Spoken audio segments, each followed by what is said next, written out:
Let's crack open a beer and share some thoughts.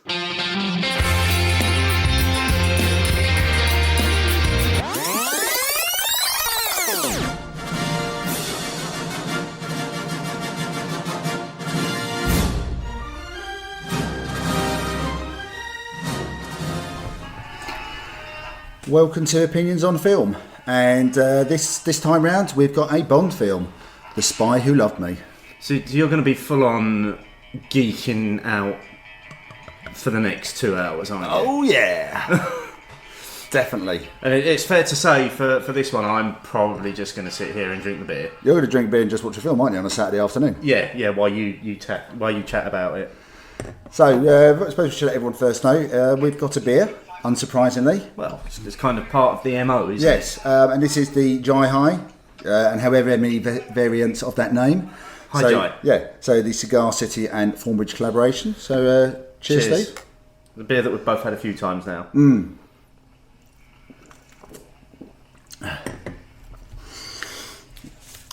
So The Spy Who Loved Me is the 10th Bond film that was released. Is it really? Yep. That far into the series? Yeah, that far into the franchise. So it was released on the 7th of July 1977, so 7777. Nice. Yeah, so the Royal Premiere was actually on that date. It was also the 10th film, the 10th book as well, written by Ian Fleming.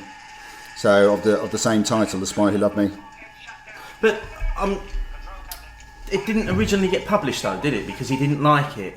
Yeah, so when he sold the rights to his books to Saltzman and Broccoli, it was specifically saying that for The Spy Who Loved Me, they could use only the title and none of the book. Right. Because he was unhappy with the book. Mm-hmm. So that is the only resemblance this bears, is the title. Okay. So we've got the opening scenes, which is obviously very traditional Bond. You have the gun barrel sequence, and then we have the pre-theme tune scenes, don't we?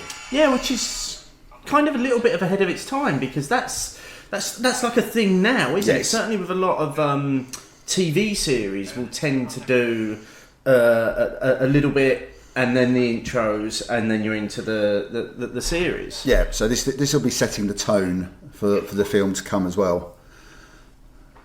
So why? Because obviously we have 20 odd Bond films. How many are there? I think we're now going to be coming up to, the next one is going to be 25th film. So with that many films to choose from, why did we specifically go for The Spy Who Loved Me? Okay, so for me, I think it's the best Roger Moore Bond film of all. I think the 7 he did, and not only that, I also think it was one of those ones that I definitely as a kid watched the most. It was on bank holidays. It's Roger Moore's a fairly accessible Bond, I think, as well, when you're first entering into the world of Bond. But we've just come to the scene where we get introduced to the Russian agent, Triple X. Oh, okay. And I've always liked the way they've done this scene in particular. So we're just coming up to it. So I'll let you see it first of all. But yeah, have you got a favourite Bond film, Steve? Well, I was probably with you on this one. This is the one that I wanted to feature on the show. Partly for some of the reasons that you've said there, in terms of it's one of those earliest childhood memory Bond films. But I also think there's many real standout iconic moments in this film. Definitely. And I suppose another one of those childhood things is I always remember playing with the Lotus toy that converted into a submarine. Yeah. No, so they just had the scene where Agent Triple X turns out to be a woman, so will be the Bond girl in this film. But I like the way they did the scene, because they led us to believe that it's going to be the guy she was with was Agent Triple X. So in another respect, still a bit ahead of its time with that as well. Yeah, very much so. And not saying they did for a while, having those strong female characters. She's probably definitely one of the strongest female Bond characters. She's one of the more memorable ones. Definitely. Isn't she? One that really stands out. Yeah, I mean, I remember her. Yeah. But that's just because I probably had a crush on her. I mean, Barbara Baggs, she ended up marrying Ringo Starr. Oh, really? Yep. They met on the set of a film called Caveman in the 80s. And they got together. I think Ringo did really well. So there's probably a bit of a tenuous link there to the another whole Live and Let Die, and yeah, and also the fact that the Beatles is also a bit of my nerdy geekdom as well. That watch had a lot of tape in it, didn't it? Just for such a tiny watch. Yes, that's not the most romantic thing, is it? No. So we've now been introduced to Bond. So Roger Moore, this is his third outing as Bond. So we'd already had Live and Let Die, and then one of my least favourite films, The Man with the Golden Gun. Was that his first one? Live and Let Die is his first one. Okay. And then The Man with the Golden Gun, which I think most people agree wasn't the best film. Probably rushed it a little bit too much comedy. Whereas, this one, I think they spent a lot more time putting this one together. Love the 70s synced music here. Yeah. And doesn't exactly seem like he's in a rush going down that mountain, no. does he? And there's four guys with guns and skis behind him now. Yeah. This upcoming scene will play quite a big part in the story later on.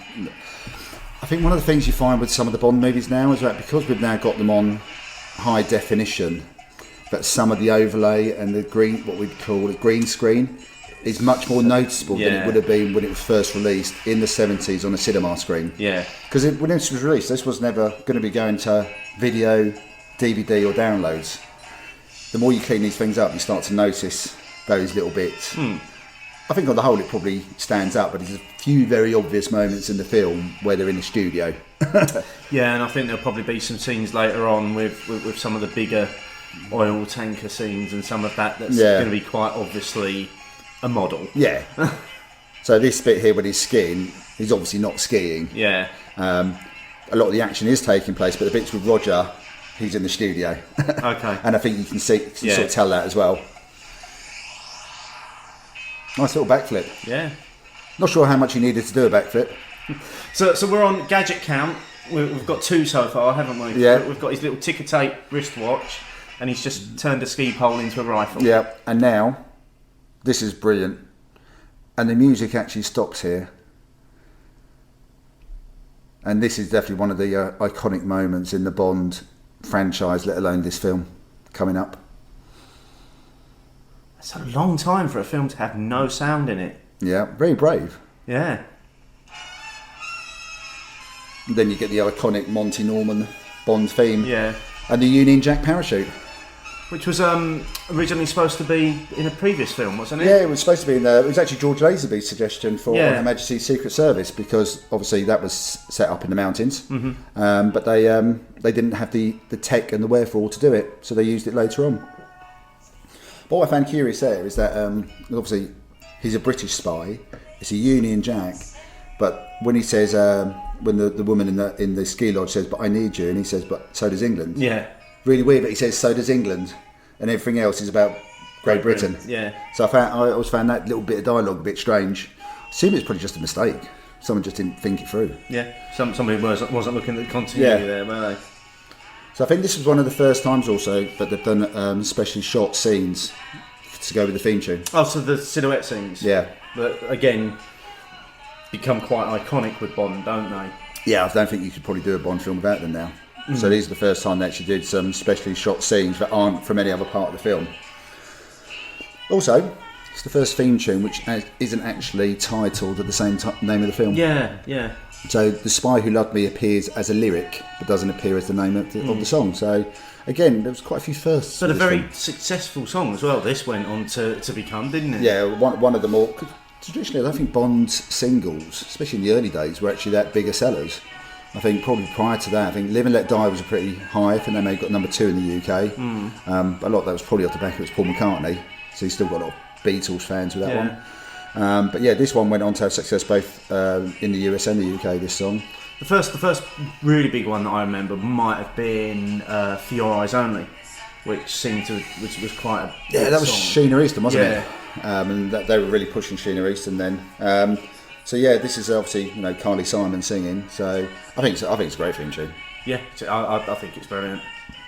Straight away, I think any of the Bond songs that I hear will automatically take me back to the film. Yeah, they're so linked together. Well, it's become almost as bigger an announcement now as as to who the Bond actor is going to be is who's Who's got who? the soundtrack. Yeah, I mean, look at I mean, how amazing that one was for Skyfall with Yeah. Adele, and it was a superb song, and the whole thing was just perfect together, and that got massive headlines, didn't it? That Adele was going to be doing it. I mean, I don't know whether the artist is sought after. I don't know. It's hard to tell. I think there's probably a few agents out there campaigning for their artist to be the one that gets the song. That's probably a good point, actually. That's probably a good point.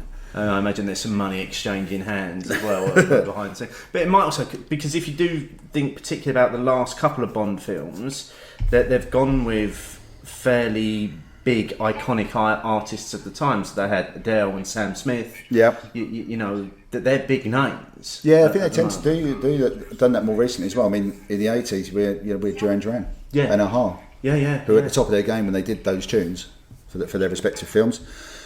So we're this is Major Amasua, Barbara Bach, Triple X, getting her mission from General Gogol. I think that's how you say the name. This is the first time he appears. I could have sworn, if you'd asked me, I would have sworn he'd been in other Bond films. He's in subsequent ones after this. Oh, is he really? Yeah. I never knew that. So I think he's in 3 or 4 films after this, but it's the first one he actually appears in. Yeah. The first time. So she's now just been told that the guy she was with in the pre-theme tune scenes has been killed. He got mixed up in a British Secret Service mission. Ah. And then it's just this. It's never referred to again. Yeah.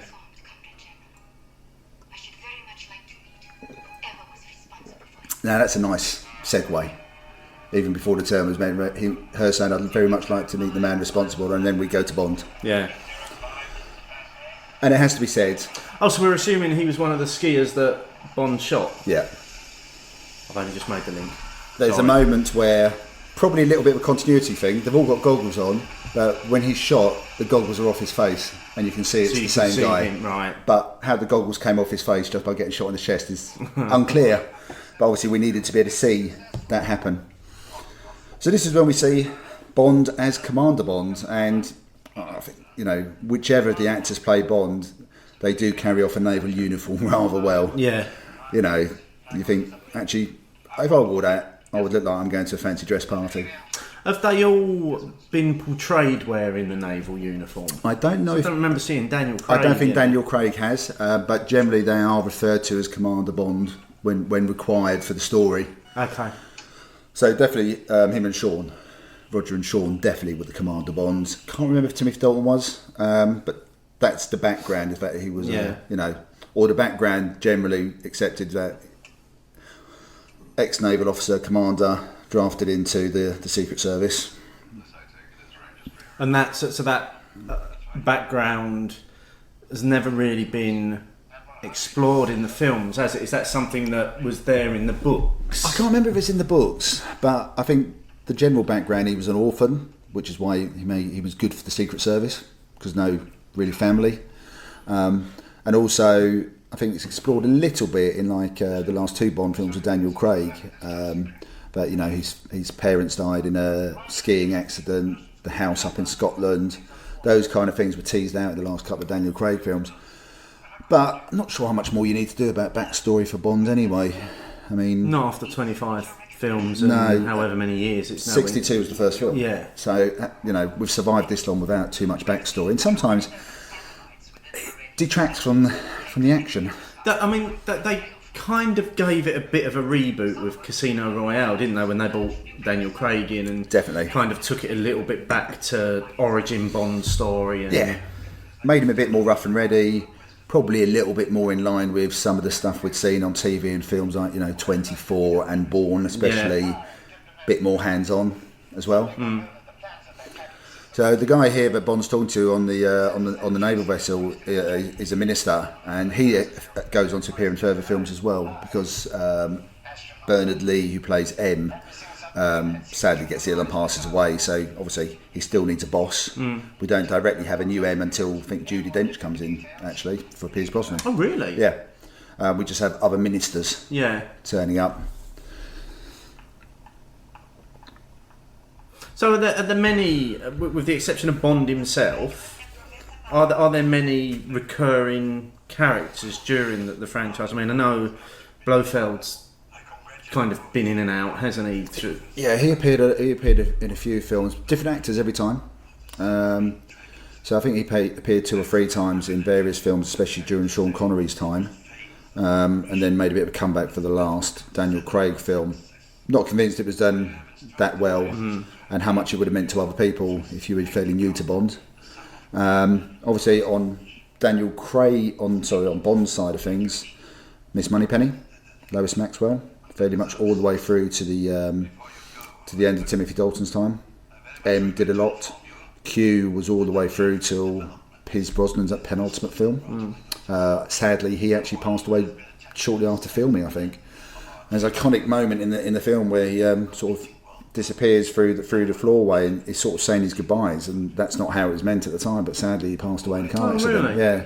So actually, when you watch it and you know the context outside of the film, it's quite a poignant moment, actually. But the bit of the film where, although we don't know what's going on, we can sort of assume who the baddie is or who's going to be the villain of the piece in this film. We've got a lair, haven't we? Yeah. So this is a typical Bond trope. It's a lair of some kind. An evil lair. Yeah. And this one appears to be a water-based lair. And someone in his employment who he's not happy with has just been dropped into a shark-infested water. Okay.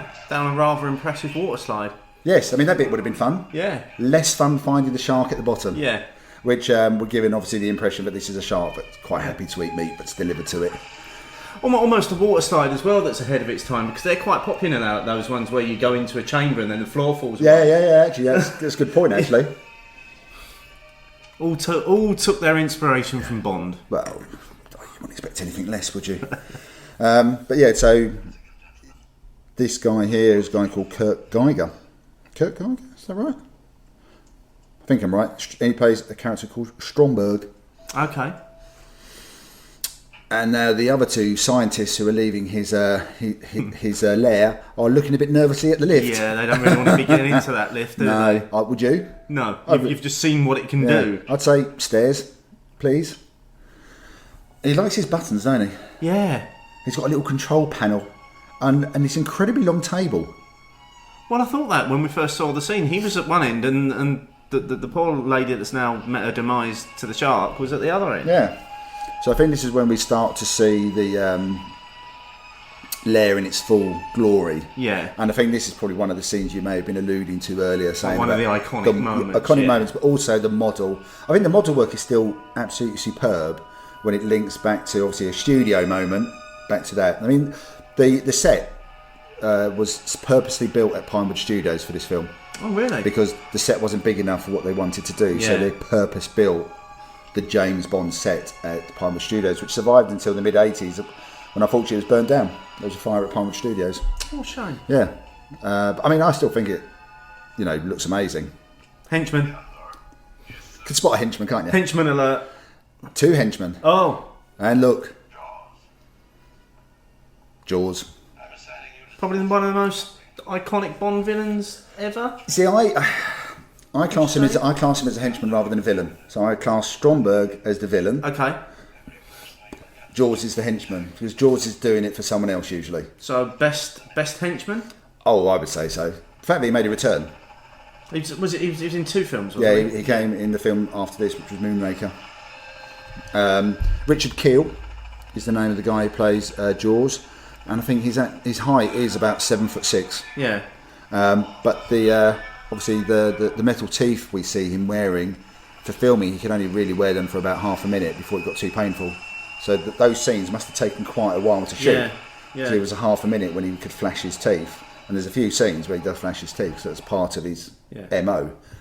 They were also, I've got a fact there, they were designed by Stanley Kubrick's daughter. Yeah, because he got drafted in later on in the film to do some set design and set work as well. His daughter did get involved with that, but I hadn't realised she'd done the teeth. That's quite cool, isn't it? Stanley Kubrick's daughter did Jaws' teeth. Not taking you to Saviour Day. I've got some Bond facts. See, there you go, Steve. Anyway, what do you think of the beer? I mean, it's lovely. It's everything that you would hope a collaboration between these two breweries, and essentially what is I believe it's a hybrid of the ingredients of the two beers. And it works so well. Yeah. I mean, we're on record, both big fans of Jaipur, and we've both mentioned before Cigar City High Lie. I was lucky enough to have some in Boston a week and a half ago on draft. That opportunity isn't going to come up very often. No. And it was tasting delicious. So yeah, I can definitely vouch for how good this is. This is a real winner. Unfortunately, I maybe came out just a bit late in the year. Oh, this would have been great for that hot weather. Yeah. Ice cold, just warming up a little bit. Would have been fantastic, wouldn't it? It would have been perfect, yeah. So Bond's now in the desert. Okay. No explanation for that, really. Well, I think this is his initial contact. So this is another British contact of his. Yeah. You'll find, especially in the 60s, 70s and 80s Bond films, everyone's rather well spoken. I mean, the guy he's talking to is very well spoken. Yeah. James Bond was a delightful surprise after all these years. Delightful. Oh, good God. I mean, he's like super well spoken, isn't he? What a delightful surprise. Yeah. So this is, this is one of our, I would say, we've had iconic moments. We've done a bit of gadget alert. This is one of the cheesy moments coming up. And this is where women are just casually laying around, fairly much dressed as Princess Leia was in the third Star Wars film. Something that happens a lot less in, obviously, the Bond films these days. Yeah, times have changed though, haven't they? Yeah, from a time when this was acceptable. This is the time when carry-on films were out. Yeah. They were probably at some of their peak carry-on moments were from the 70s as well, with the introduction to the colour films. Yeah, I can't recall a moment like this in any of the Daniel Craig films as starters, and probably not the Pierce Brosnan one. I think probably went out with Roger Moore. You know, this is a cheesy one-liner. Roger Moore was very good at delivering them, though, to be fair.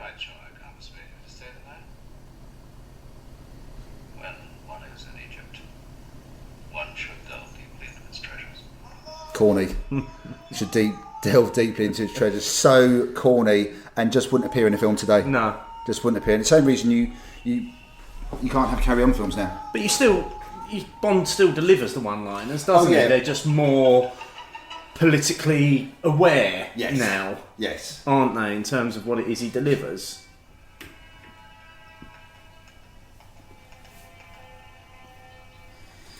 So he's now in Cairo. And henchman alert. Peering through some... Yeah, so the henchmen have basically been told that anyone who's come into contact with these plans is to be disposed of, as well as getting the plans back, which is basically in relation to the submarine tracking system that they were talking about. Because we've missed most of that because we've been yabbing over it. Oh, yeah, so sorry, everyone. We've no idea what's going on with the plot right now. I probably do, just based on the amount of times I've watched it. This is definitely going to be a watch-along podcast that you're going to have to go and watch this film afterwards and to get a lot of what we're saying, I think. Okay, so before we get into the next bit of action, I'm going to share with you, Steve, one of the beers that I chose. A 4.5%, I think it's a New England IPA, and it's called Clockwork, and it's from Arundel Brewery. Okay, so based in Sussex. Let's see what it's like.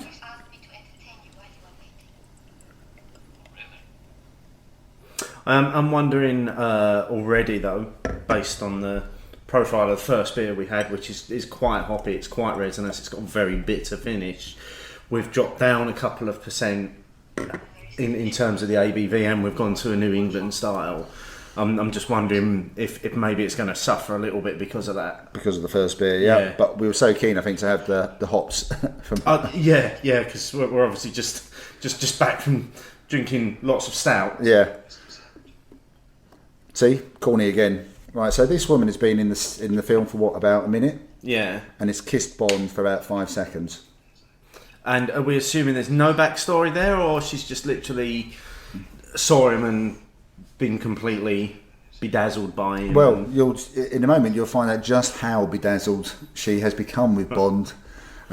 which is quite. That's an effect. Yeah. He has an amazing effect on this woman.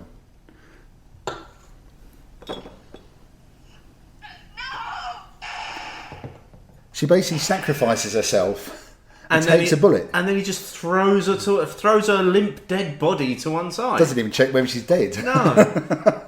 This is probably one of those moments. Cheers, Steve. Cheers. When this is a bit more like a Sean Connery, because Sean was a little bit harsher with his women, and it's very unlike Roger Moore. Yeah. Didn't even check. And has a few more believable fight scenes as well, I would suggest. And it's a little bit harsher in this film at times. Yeah. And I think that's what I like about it. So it's still the Roger Moore that I know and love. You're not going to be able to strangle him around the neck. No, he's got a neck the size of your thigh. At least. Yeah. This has got a very one of those very savoury, oniony noses to it. Very, very. It hasn't got that tropical fruit juice coming off straight away, has it? But I do love the end of this fight scene coming up as well. So just hanging off the building, holding Roger Moore's tie. Where's Peckish? Where's Peckish? Pyramids! Cool. That's good. I like that. Swats him away. Yeah. What a helpful chap. That's good. Just Yeah. swats him away afterwards. That's one henchman down. So we've already lost a henchman. We've lost a henchman. One henchman down. However, the other one's still around. Yeah. Now, apparently this... So we're now at a nighttime scene in Cairo, and this is a thing called like a light and sound show that actually was in existence and still exists to this day. Oh, really? Yeah. So you could actually go and see this. Yeah. And it's, well, I'm assuming it's telling the story of the pyramids. Pyramids, the Sphinx. Those are, again, to use the word which we've used a few times, is the iconic scenery you'd expect to see in Cairo. But I think Cairo now is quite well built up, quite close to the pyramids as well now. I don't think you've necessarily got all this open space where they're all just sitting down. Now, our Russian agent is deep in conversation with, let's face it, he's there to look like he's a shifty bloke. Yeah. He does. He looks like a dodgy car salesman. Yeah, he's there to be shifty. So, again, we're sort of telegraphed Yeah. about this. So, I'm going to guess this is the guy that Bond was looking for, Feckish. Okay. And Feckish has just spotted Jaws. And then makes the worst decision ever.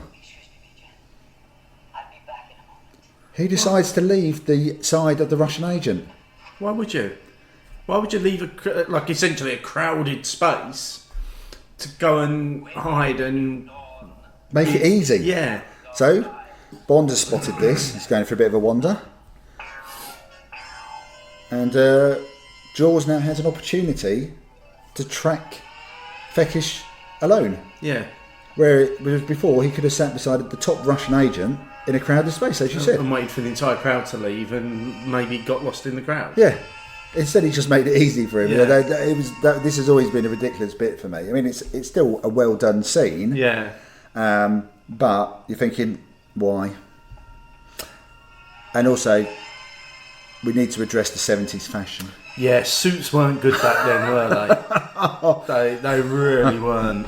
I mean, I think it's probably quite hard to find the suitable suits for someone of Richard Keel's build anyway. Yeah. But Roger Moore did get some incredibly wide lapels during this I was period. going to say he's got some collars on him in this, hasn't Yeah. he? And there's some quality flares going on as well. Yes. Even the dinner suit he wears later is of a similar vein as well.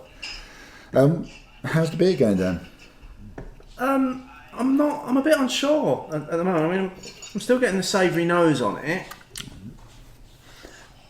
I have to admit, and I think, you know what? There was that question from Matt Curtis at one of your live shows you did with Mark as part of the Beer O'Clock show at Hotspur Black. And I think he asked a question about the proliferation and the rise of these kind of beers with this sort of oniony. This isn't just like a bag of onions being opened in front of you, but it has got that sort of savoury note to it. Doesn't come through quite as much for me on the flavour, but I'm not really getting what I'm expecting from the New England IPA, which is the fruit. No, it's very light as well. It is very light, and it's got some decent bitterness up front. That doesn't really last all the way through. to the finish, it becomes that slightly sugary, cloying finish that I really don't enjoy with this style. Yeah. So Jaws is just coming out, having disposed of the guy with one bite, presumably to some important artery or vein on the neck. So I don't think he's a blood sucker. He just uses his teeth. But he's miraculously not managed to get any of that blood over his amazingly turquoise suit. Yeah, I know. I mean, I only have to have a small nose bleed. I can splatter myself all over. So I think Bond's now going to discover Feckish lying on the floor.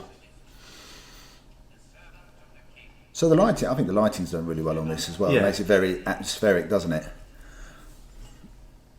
So again, Bond's showing doesn't really care about the shifty looking bloke. But again, not even check to see whether there's any signs of life. But I'm going to raid his bag, his jacket, check his diary. Very, very handily, he's got the name and address of the person he needed to meet. Yeah. However, Triple X is outside waiting. Where is Feckish? With the pharaohs. You killed him. No, he was dead when I found him. Bond gets a bit more fight action, and for Roger Moore, So she comes with henchmen as well. henchmen as well. Yeah. The only person who's got henchmen is Bond. So I never knew that she was called Triple X. Has that been mentioned? Yeah, so General Go-Go at the start, again, we're rabbiting over that bit,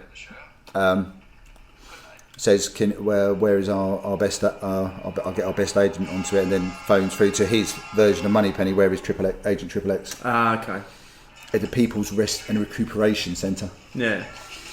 So I'm therefore quite interested that they got away with a whole film franchise called Triple X, which was essentially a modern day American version of Bond. Well, I was always surprised about it because I did know, obviously, that she was called Agent Triple X, and I was surprised that they were either the patent or trademark had run out, or maybe they actually checked.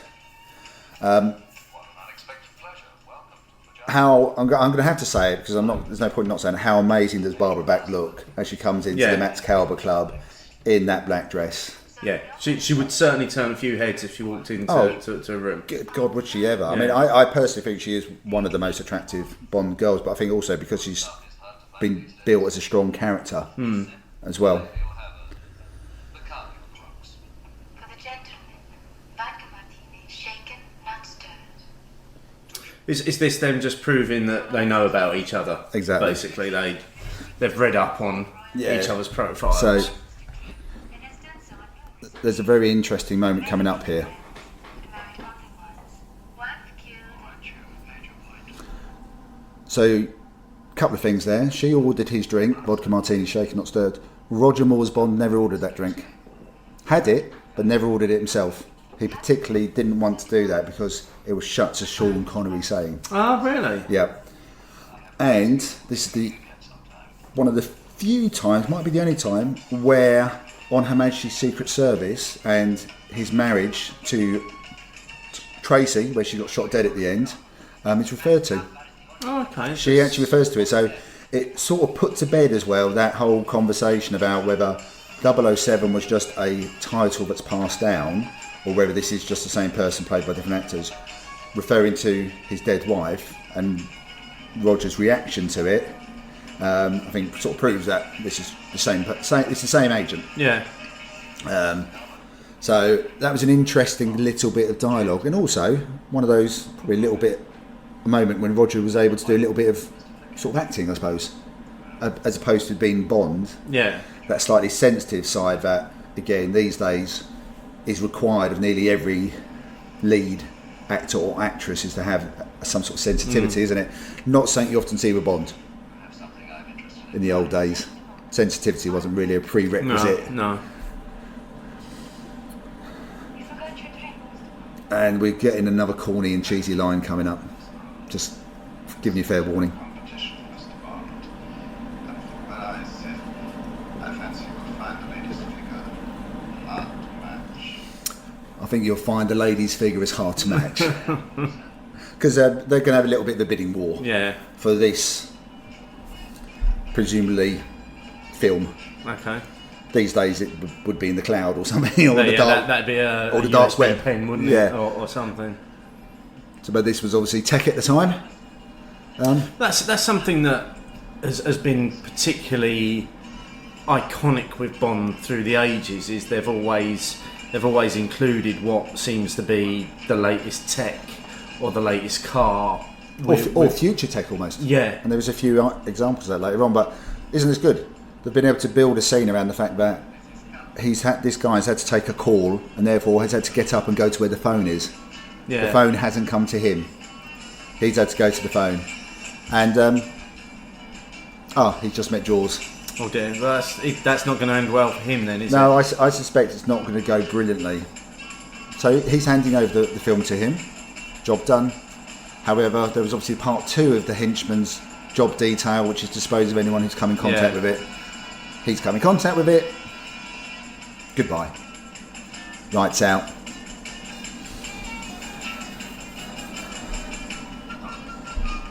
See, I'm glad he finished the drink. I was a bit worried. He'd had the drink ordered for him and then just walked off and left it.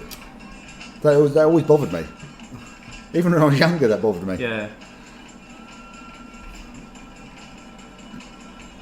And I have to admit, I think the first time I ever wore tux was 10 years ago for a charity do.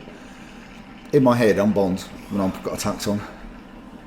I bet you are. I bet you're playing the theme tune as you're walking In my head, along yeah. in your head, aren't you? Yeah. I've done one of those rib experiences on the Thames. They do a Bond one. Yeah. And once they be able to speed it up a bit when they're going out towards Canary Wharf, they play Bond tunes. Oh, I'm loving it. That's everything you want. Yeah. Yeah. So Bond has spotted who he thinks may be responsible for Max Calber's demise. They could have gotten a bigger van, couldn't they? Yeah, I mean, he squeezes into that, doesn't It's he? like you and I get into like a Mini or something. Yeah.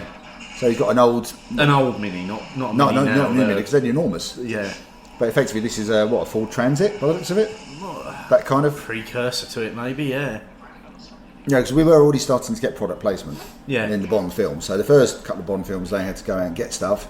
After that, the stuff was being suggested to them, So I imagine that whoever made this van, that's probably... Well, there was part of the reading that I did about this. The guy that owned Lotus wanted his car in this film. So by all accounts, what he did was he found out where they were filming it, took all the branding off of the brand new, what was the brand new Lotus Esprit, and parked it outside the studio, and then went off and just left it there. Oh, that's brilliant. And then when he came back, everybody was crowded around it, and all he did was open the door, got in the car and drove off. And then he received a call a couple of days later from the producers saying, "We want your car in the film." Sorry, I just love this bit. So she's fallen asleep on him. And he's like a teenager there. Yeah. Oh, look out, I can put my arm around her. And then a few seconds later, she wakes up. To the instrumental version of the soundtrack. Tune. Yeah, so I mean, you're right. I mean, and the Lotus Esprit is actually, I don't know if it still is, but it was built fairly local to us. That was Norwich. Yeah. Is the Lotus, isn't it? That's a brilliant bit of marketing. That is quite ahead of its time as well. Yeah. To do that. But That's a tease marketing campaign. yeah. But even now, like you say, Bond is known for its product placement. Oh yeah. But it's all especially now, it's all high end stuff that you tend to see in Bond. You very rarely see him drinking a can of Pepsi. Well, he did drink. Daniel Craig's Bond drank Heineken in the first couple of ones he did. Yeah. Which I found a bit strange because I've never seen him drink beer. It felt appropriate for Daniel Craig in the moments he was drinking it. But yeah, Heineken appeared. So I would say, do we see the next Bond, whoever that is? Is he going to be drinking a pint of Punk IPA? I would say more appropriately Gamma Ray or neck oil. Possibly, If yeah. Heineken had got the budget. But considering that Punk's absolutely everywhere these days, I mean, we're obviously, coming back from Ireland, it's available on the plane. It's now. available on the plane and in the 500ml cans over. Yeah, we saw 500ml cans of Punk IPA. Yeah, that was a bit of a surprise.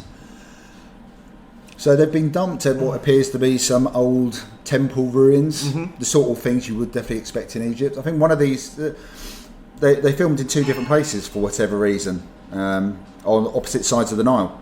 And I think one of them is in Luxor, which I've been to before they had a lot of trouble in Luxor back in the 90s, and it's a fascinating place to go to. Go to the Valley of the Kings. It's brilliant, really, really good, and go down to King Tutankhamun's tomb and half day cruise on the Nile, which I think sounds quite good. But yeah, they're inappropriately dressed currently. Well, they're still in last night's. They are in black tie gear, and it's now hot Egyptian sunshine. And how the hell did Jaws get up there? Yeah, and how does he know they're there? Yeah, more to the point. Yeah, why is he gone up about what would be equivalent of 3 or 4 stories, and walking across what looks to be fairly precarious walkways?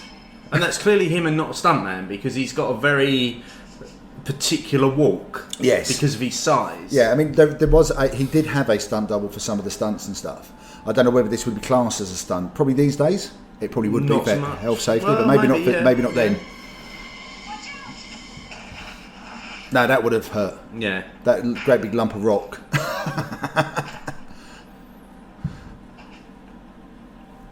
See, she's just going to let Bond and him fight, and then she just goes, "I've got a gun." Yeah, that's it. See. Apparently that was the only thing in her bag as she threw the purse away. Yeah. So, no lipstick, no mascara, but just I've got a gun. Yeah. Where every self-respecting agent should have, just a gun. Just kick it to yourself. Yeah. No, you know what he's going to do. Look. Oh! That was a very slow kick on his part as well. Yeah, but I don't think. But then he is a big man. I don't think Richard Keel would move fast. Now this is where Bond does use brain over brawn. He knows that Jaws is going to try and whack him with a stick, so he just puts himself on the other side of, the scaffolding, such as it is. And again, this comment coming up, I don't think would be used now. No, but he mimed that. While they were in Egypt, they had a representative with them from the Egyptian government at all times, because they were concerned that how they were going to portray the Egyptian people. Yep. So they didn't actually want him saying that on set, so he mimed it and then they dubbed it in after. I didn't know that. And apparently it was well received by the Egyptian audience, who thought it was quite funny. Yeah, well, I think we've had similar things. I mean, we've quoted the Carry On film, but things like Carry On Convenience, when they're just everyone out for changing wrong person changing a light bulb or something, was appreciated. And see, again, this is where Bond was quite clever. When they were rushing off to try and find Jaws, he took the van keys. So just in case anyone tried to get away, he had the keys. And now they now need. Yep. And the next 2 minutes, Bond is basically sexist about women drivers. Oh, really? Yeah. Maybe we should just talk over that. Yeah. Nobody needs to hear that. No, it's again, it's of its time. But yeah, it goes full on. Your woman driver, that kind of thing. Yeah. See the facial expression there as well. I think that's part of it, isn't it? Yeah. So basically, Jaws and the van. Jaws is basically winning. It would appear so, yeah. She's just reversed him into a wall, and that hasn't really. Ooh. Even he thought that was cheesy. And if Roger Moore's Bond is thinking a comment is cheesy, then it probably is. And it was. But again,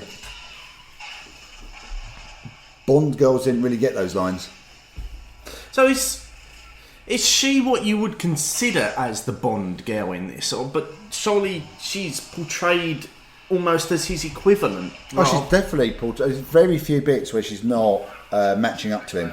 Yeah. I mean, at some point in the film, our hero, Bond, is obviously going to take the lead. I think for the 90% of the film, they're equals. You did save my life. We all make mistakes, Mr. Bond. I do love Roger Moore's facial expressions at times. I mean, he's very... State of that van. Very... I don't like this bit, though, with the clown-type music. Yeah. We can see the van is about to fall apart, but that... I think takes you out of the film a little bit. Maybe it was more appreciated in the 70s, and maybe as a kid I appreciated it, but as an adult looking back, it's not something that stood the test of time, is it? No, because it puts me into mind. I've got clown in my head, the big shoes, and then everything's just going to go pop. The cylinder head gasket. Yeah, I suspect Bond wouldn't have known what was wrong with the van. Yeah, Bond strikes me as being the sort of person that's never had to deal with a mechanical problem himself. Yeah, not on cars. However, he appears to be an expert on most other things later on in the film. Oh, okay. So, final thoughts on the beer? I mean, it's drinkable enough. In terms of, you know, I'm not going to go over old ground. No. I'm not a fan of the style, but it's drinkable enough. It probably avoids some of the aspects of it that I disliked the most. It wasn't thick, it wasn't gloopy. It didn't have so much that sugary cloyiness that I associate with the beers. Yeah. But the flip side of that, it seemed to not really have much of those tropical fruit notes as well. They didn't seem to be as overt. No, it wasn't like because last week I think you brought some beers back from the States with you, didn't you? And we tried a Trillium double IPA that. If you had put in a glass and given to somebody, for all intents and purposes, it looked and it smelt like Tropicana. Yes. And it tasted like Tropicana. Yes, it didn't taste like beer. No, at all. And it did have that sugary finish to it. This has got... The finish on it's a little strange. There's some bitterness there. It's a little bit dry. I think the bitterness is more of a pithy bitterness from from those fruity notes that we're getting, isn't it? I'd agree with all your summing up there. But coming back to our gadget count, so Bond was able to use what looked like a cigarette case, which obviously every self-respecting agent would have on them, to inspect the footage of the film. Okay, so what's that, 3 on the gadget count? I would say it's at least 3. We get quite a high number of gadgets coming up shortly, though. Brilliant. Right, so beer number 3, Steve. Yeah, let's do it. Let's almost match the number of beers with the number of gadgets that we're seeing. What did they teach you? That it's very important to have a positive mental attitude. Nothing more practical than that. Food is also very important. So next up we have. Hold on. Cheesy. So we had the bit where she said, "Don't worry about me. I've been on a survival course in Siberia," and he goes, "I believe a great many of your countrymen have done the same." And he's interested in the shared bodily warmth aspect of the cold weather training as well. So now all of a sudden she seems to have fallen for him. Yeah, which is a little bit out of character. It is a little bit out of character, as you'll see. It really was a little bit of a ploy. Okay. So, because she does know about Bond, and she knows that he's had many lady friends, but only the one wife, it would appear she's used that to her advantage. So she's going for her own cigarette case.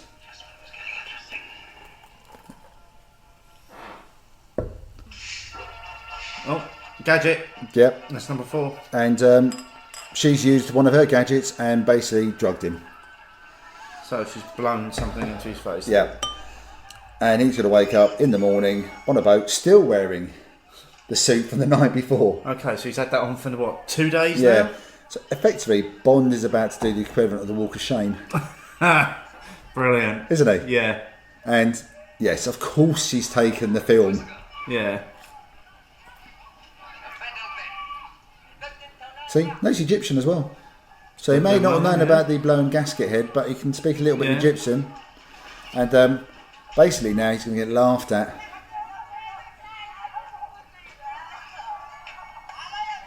All the locals whole village are laughing. Of people. Yeah. Basically the whole village fall down on the banks of the Nile, laughing at him, and he now looks even more overdressed than he did before. And we've just got some iconic walking. Some iconic walking, but the bow tie has now been undone. And again, the bow tie does get undone when I'm wearing it later on in the evening. And again, I'm thinking, Bond. So I've never been able to tie a bow tie. Oh, I don't. I've got a clip on. Yeah, and then I have a prop one in my pocket to switch to. Yep, later on. That's what I've got. Yeah, I'm glad it's not just me. No. When I got the suit, the guy selling me the suit said, I've got a top tip for you. 2 bow ties, one to wear, clip on, and later on you go to the loo, Swap it over. top button undone. Yeah. This is really the only time we see Moneypenny as well. She doesn't feature much earlier at all. on, wasn't she? She right at the beginning. Very briefly when M wanted to know where Bond was and told him to pull out. Yeah. So they've basically got a base in a pyramid. Yes, obviously. Why wouldn't you? Yeah. But Bond has walked in assuming he's going to see M, and General Gogol is sitting behind a desk. And it always feels to me like he's... excuse me. That M was playing a little trick on him. Yeah. Look, you sit there, I'll go around the corner and we'll see how surprised he is. It should just be great if he didn't play out his gun. I mean, that's a very high waistband Bond's rocking there as well. Yes. I mean, I think when you're wearing a black tie outfit, your trousers are a little bit high because a lot of time you'll have them with braces, wouldn't you, as well? Yeah. So I think they would be a little bit high. But yes, again, he's effectively Simon Cowell height on the waist there, Very isn't he? much so. Yeah. So you've poured a beer, Steve, while I've been rabbiting on. I have. This is from Innis Gunn. It's called 15, and it's their 15th anniversary limited edition barrel aged double IPA. So in at 7.4%. It's a celebration of everything they've learned about barrel aging over the last 15 years. The aromas are a marriage of... I'm not going to go into that because obviously we'll make our own decisions. Mm-hmm. So yeah, let's give this a go. Cheers. So we get a lot of gadgets. So not only do they set up a base in the pyramid, there's a whole Q branch here.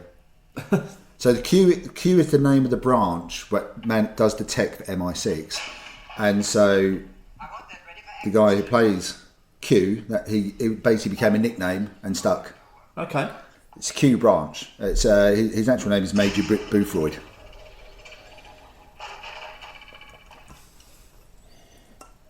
It's very woody on the nose, isn't it? It is woody, but quite coppery. Yeah. Okay, I'm going to say that straight away. That's a really strange flavour. Yeah, I can't quite... I don't know about you, but I'm struggling to place it. It's like... It's very sweet. It's maybe like marmalade in there. Maybe almost marmalade on toast type flavour going on there. Certainly no bitterness on the finish from the double IPA point of view. Yeah, I mean, I'm not really getting much of the IPA aspect. Well, no, they've taken a double IPA and they've barrel aged it, so you're going to have essentially killed the hot aspect of the IPA. Yeah. So at the moment, going back to the film, Q has been inspecting the film, and they've spotted a watermark underneath, and we have a little bit of a competition going on here between Bond and Triple X about who can work out what's going on. Okay. Which is amazing scene as well, because he's still wearing the tux, possibly 2 days and counting now. Yeah. Clearly very, very dishevelled. She's all fresh, showered, Changed. no outfit, hair's back. So they are continuously one-upping each other in this scene as well. So again, to illustrate, they're equals. Yeah. This is the best British agent, and this is the best Soviet. I want to come back to this Bond girl thing. So is she still considered, because surely the Bond girls are traditionally a woman that ends up tagging along with him on whatever mission he's on for some tenuous reason. I think almost like the Doctor's companion. In Doctor Who. Yeah. But in this, she's not. She's on the same mission. So he's equal. Again, I would say it's definitely a rarity, and definitely a rarity in 70s Bond. Although I think in Moonraker, I would say that she's quite a strong character, the one who he buddies up with in that one. She's a CIA agent. Yeah. But I would still say she's classed as a Bond girl. Okay. Still say she's classed as a Bond girl, for definite. Bond's trying to be smooth here. Now, curiously, we were in Egypt, right? Yeah. They want to go to Sardinia, right? Southern Italy? Yeah. Yeah. They're going by train. So they're going to go via Turkey, the Middle East, parts of Asia, Eastern Europe. Okay. Why would you do that route rather than get a flight? Yeah. It's something that's, again, that's one of those iconic Bond tropes, isn't it? That they global hop, don't they, with the films, randomly going from one part of the world to another part of the world. And that was part of what Ian Fleming wanted to do as well. And when they were making the films, they wanted to do it because, when the films came out in the 60s, airfare wasn't for everyone. You couldn't necessarily just book a cheap fare. Whatever you might think about some of the budget airlines, you just couldn't book a cheap fare. It was the big carriers. It was expensive. That's why it was the jet set. That term was coined. Yeah. So but I would assume yes. The train bit, I assume, was designed so that they could just have this scene. Jaws hiding in the wardrobe. Yeah. Still wearing that turquoise suit. Yeah, but still clean. Come on. Yeah. Credit where credit's due. Unless he's just got a whole load of them. Well, he was last seen under a pile of rubble. But he didn't have the jacket on then. Because you remember he was in his workman's uniform as... He's massive, isn't he? When you see him in the train compartment, because they're in sleeper compartments, he wouldn't be able to stay in that compartment. No. I mean, he could barely get in that wardrobe. So I assume that they wanted to have this scene, and therefore how did they write the scene will give him a train journey. Very much echoes of From Russia with Love as well. There's a fight, a famous train scene fight between a Russian agent and Sean Connery's Bond. Okay. Which is quite a, for Bond film, quite brutal. There's scene. One in the last Bond film as well. Yeah. Daniel Craig fights Dave Bautista. Yeah.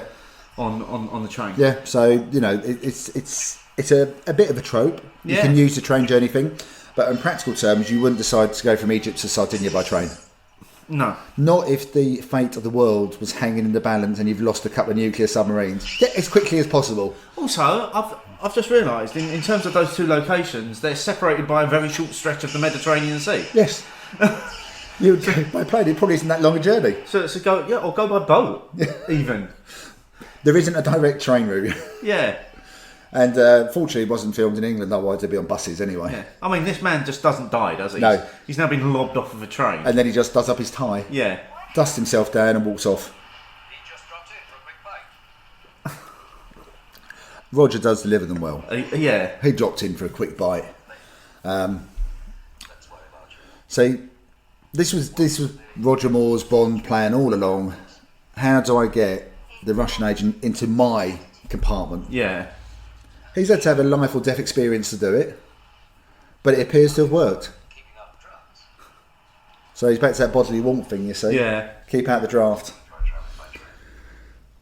But a little bit of blood. Don't often see, especially in those days. I mean, Daniel Craig now, he's bloody nearly the whole time, isn't he? Well, yeah, but that's just the thing with modern day films Yes. as well. You know, fight scenes are sometimes particularly brutal. And Yeah. Again, that's one thing that Bond has been very good with in terms of moving with the times.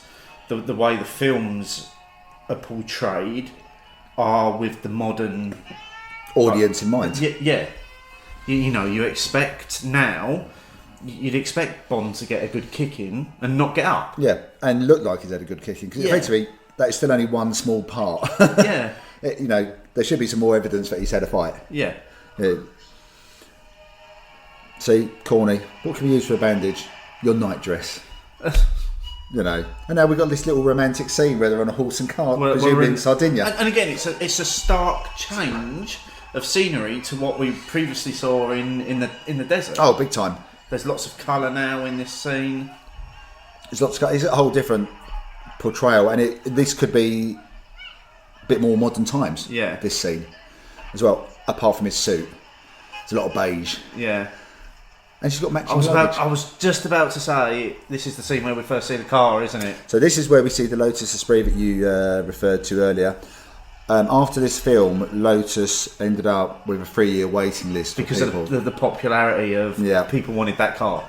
Yeah, and I, for one, same as you, I had definitely had the corgi version of Yeah, this there was car. a button, wasn't there, and the fins. The fins popped came out, and you had those little corgi rockets. Yeah, you could have the rockets that as went well. in the back of it. Yeah. And I loved it. I mean, it's not as classy probably as something like the DB5, Yeah. but it is such a fantastic looking car, and it goes underwater. Yeah. You know, it's brilliant. Look at him. Q's got a BOAC airline bag. Goodness me. That dates it a bit, doesn't it? Yeah. Yeah, he's not impressed with Bond's driving there, is he? He's not at all, no. So they're off to some swanky hotel, by the looks of it. Boats up to the side, a bit of a pool, a lake. This is, rather swish. Probably very reminiscent of a 70s holiday scene. Yeah. I mean, it's got the very open Yeah. arches and stuff.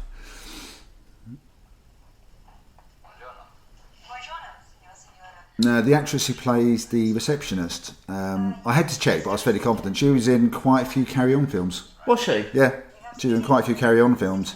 And without being too explicit, we can see why she's in this film. She's here for a few minutes only, and we can see why she was chosen to be in the She's Carry-On wearing films. a very low-cut top there, Yes, isn't she? with some frilly thing. You don't really get that from receptionists these days. No. They tend to be more You probably on brand. Probably those days you probably didn't get it either like that. Yeah. It is just purely for the Bond film, and Bond seems a bit disappointed that Moneypenny has booked 2 bedrooms in their suite. So, what are you thinking on this beer? Sorry, there is another cheesy line moment. Well, that's all we're getting from you.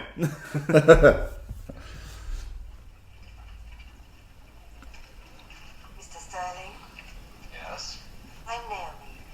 Mr. Stromberg sent me to collect you. How do you do? Now, This is my wife. Caroline Monroe plays Naomi. Yeah. And she's been sent to collect Bond, and she's making the hotel receptionist look positively overdressed. She is as well, yeah. Busy man. His time is precious.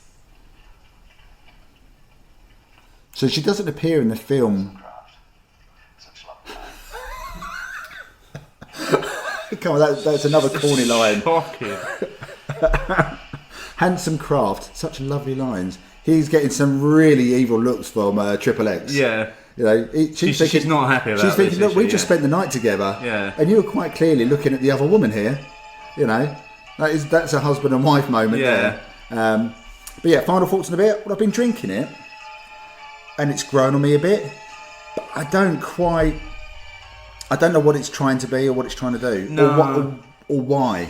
It's more, and we've had this discussion a few times on various shows. It's more reminiscent of that original Innis Gunn that was released probably 10 years ago, Where actual wooden barrels Yeah. have been used in the process Yeah, rather it's kinda got- rather than the oak chips that they use now. some of that toffee, caramel, some vanilla notes going on in that. I think the double IPA is completely lost. Oh, In Doesn't exist now. No, that's effectively the double IPA as a base. and that part of it maybe feels a little bit gimmicky, that they've gone for probably what's a really common place beer style now. Yeah.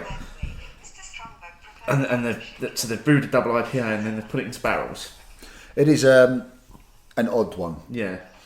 So, going back to the film, She Barbara actually Back. wants to kill her there, doesn't Barbara Back as Triple X wants to kill Caroline Munro's Yeah. Naomi.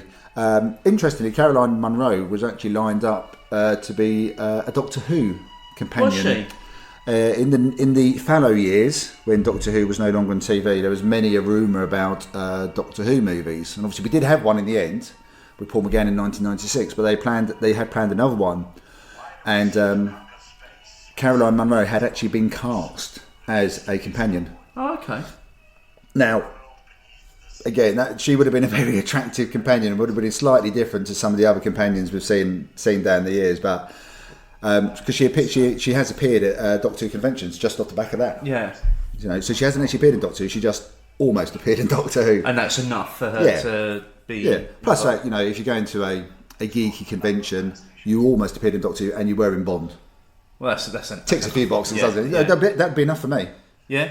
So this is our first meeting between Bond and our villain. Check out the collars on that shirt. Yeah, that's some big collars. I mean, they Roger are Moore. almost down to his chest. Yeah. You know, and they're firmly starched as well. Yeah. But interestingly, something that doesn't really get mentioned, you can't see it so much on the small screen, but Naomi said Stromberg prefers not to shake hands, and that's a bit more detail in the book, in the screenplay for that one. But he's supposed to be because he's got webbed hands, Oh, okay. so he can't do it properly necessarily. But it's never really referred to why he doesn't like the shaking hand. So Bond, while we were continually rabbiting, did go to shake his hand, but he just crossed his arms. Yeah. So that'd be a really awkward moment in real life, though, wouldn't it? It would, yeah. If you put your hand out to shake hands and they go they're like, crossing their arms, Yeah. they're like, "Ooh, this has got off to a bad start." Yeah. It's an uncomfortable moment. Exactly. So basically, Stromberg is showing him. You can see it there a little bit. Yeah. Just as he pointed, you just saw a little bit of webbing. I think you probably wouldn't have noticed if I had mentioned it. Yeah. You probably wouldn't get it. So he's basically, like we do in some of the films of days gone by, he's starting to share part of his plan and his vision. Basically, he wants to create an underwater world, Okay. Atlantis, Yeah. effectively. So he's got like a bit of a mock-up. The structure he's in now would be the centerpiece, and all these little pods around it, presumably living quarters, things to grow, to survive on.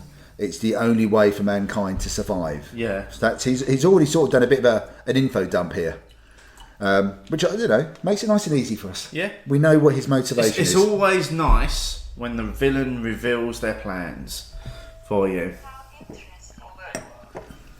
Darling, you should look at this one. It's beautiful. This is the latest edition of the Stromberg. Launched 9 months ago. At over 1 million tons, it's the largest packet in the world. Now, these scenes that Caroline Monroe recorded, she had actually been stung by a bee on her behind. Okay. So apparently she was actually in quite a lot of agony. Quite a lot of discomfort. But they were set up to do the shoot. Yeah. So she had to carry on going through it. I was going to say, she does look like she's got a bit of a pained expression on her face for quite a lot of this. Yeah, and I think she was acting through it, so to speak. Yeah. So Jules has appeared again. Even though he got chucked off the train, he's managed to make it to the base. See. And Stromberg has basically just said, kill them. Yeah. So a bit more of the Lotus driving around the Let's beautiful countryside. Let's showcase a bit of Sardinia. Yeah. Because to be fair, generally the countries they say they're going to, they are actually filming in those countries, and those countries probably are quite happy to help out with that anyway. They must have explored quite a lot of the world. I reckon, actually, do you know what? Bond by now. That'd be quite good, because I remember years ago on Facebook you used to have a TripAdvisor app where you could put pins where you've been to. Yeah. If you put pins where the Bond films have been to, it would cover quite a lot, wouldn't it? I think so, yeah. That's quite interesting, actually, to think about it like that. So basically, we're in the Esprit, and there's, I'm going to say another henchman. Another one? On a motorcycle, bizarrely with a sidecar attached. Don't see a lot of that, do you? No. Was it George and Mildred? Did they used to have a sidecar? It was one of those 70s comedy shows which had a sidecar. For anyone who is listening has no idea what George and Mildred is, you have to go onto Google or YouTube. Yeah, to see that one. It may not be to everyone's taste, by the way. Yeah. He's now he's spotted the motorcyclist, and initially he was able to get away quite quickly on the Lotus Esprit. Oh, nice! Wow. Cork popping. Wow. When they were filming this scene, they actually had to deliberately make the car look like it was skidding more, because it was designed so well it gripped the roads well. I read that, and didn't they eventually basically get because even the stuntman wasn't able to get it to do it, and they got an employee from Lotus just to drive it. Basically, the guy who came over with the car, and he did such a good job of it that he employed him as the stunt driver. Now, how cool's that? Yeah. I mean, that is good, isn't it? Watching More that on the henchman. big screen, I probably got invited to the premiere, I imagine. Yeah. And then he's going to go in that bit. I'm doing that bit. I'm doing that bit. That's me. Yeah. So Jaws is now here, and he's just basically taking pop shots with a gun from the car behind, which looks a bit like a Ford Cortina to me. I was going to say that's very reminiscent of a Cortina. Now, generally, a Cortina shouldn't be able to keep up with a Lotus Esprit, I would have suggested. Wouldn't even be able, not on its best day, Yeah. would it get anywhere near a Lotus Esprit. Gadget. So we've sprayed some oil on the car. They can't see where they're going. We've really missed an opportunity with doing Bond and gadgets. We should have had like shots of something or a drink every time there was a gadget. Yeah, that could have been painful for everyone around us by the end of the day. Yeah. So as you heard, that was quite an impressive little pop on the last beer. So again, this was one of mine that I brought to this party. Quite surprisingly so, maybe. I was surprised. Pleased, but I was surprised. Because this is a Saison Dupont Cuvee dry hopping. A special edition of their beer, complete with cork and cage. And as the cork so helpfully tells us, it's the 2017 version. That's brilliant. As well of this. So, lovely sound. Yeah, well, that was from brilliant. the cork. Looks lovely in the glass. Cheers, yeah. Got nice, frothy, big, white head. Well, This is a nice little moment. So she can fly a helicopter She as can well. fly a helicopter and shoot at him at the same time. While winking at him. And they've just had a nod and a wink at each Yeah. other. And now they're going to try and kill each other. So, yeah. Oh, the nose on that's beautiful. Yeah. It's Belgian, eh? Definitely got those kind of notes. Honey. But it's not... It's definitely got that sweet aroma going on. Floral notes going on in there. But hasn't got that farmhouse one. You know, the style It's not got the funk. It hasn't got so much of that funk going on, has it? Right, I'm going to dive into this. Yeah, me too.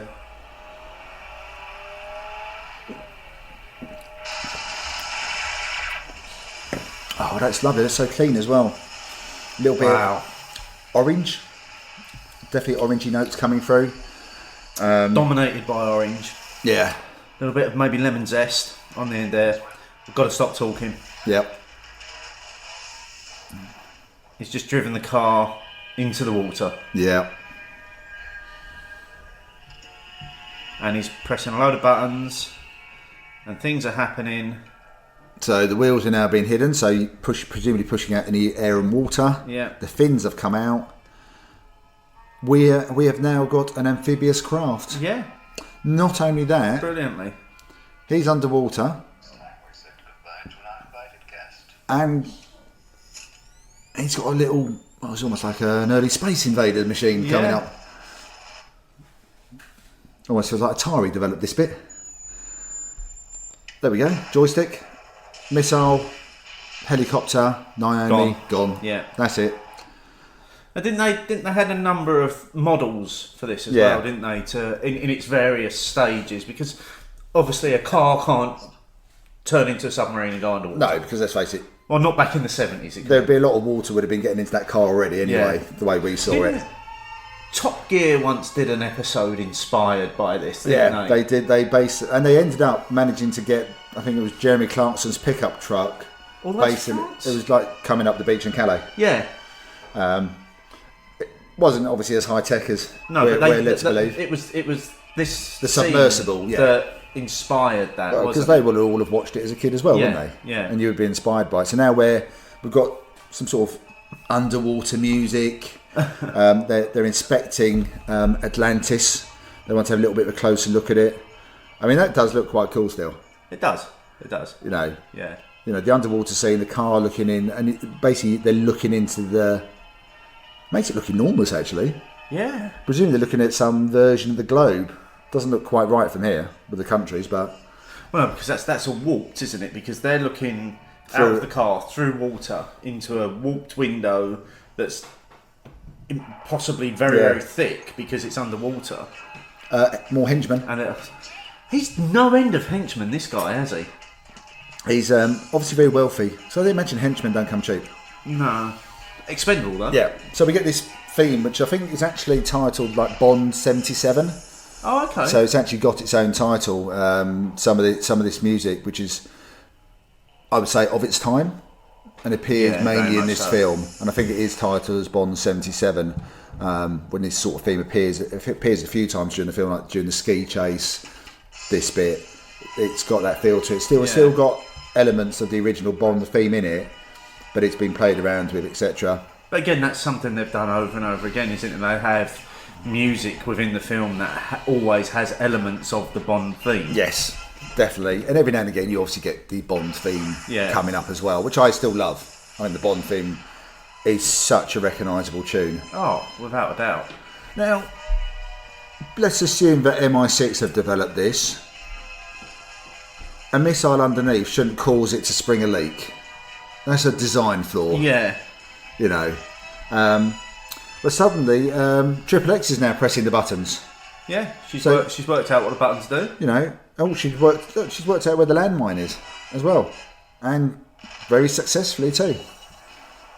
I mean, that wasn't put together well, was it? The henchman's submarine, No. because a small explosion underneath it has essentially broke it in two. Yeah. I stole the blueprints of this car 2 years ago. Yeah, so she saw the blueprint 2 years ago. So That's how she knew what all the buttons did. Yeah. Although again, it feels like that's a little bit out of sync because when the car was going into the water, she looked shocked. Yeah.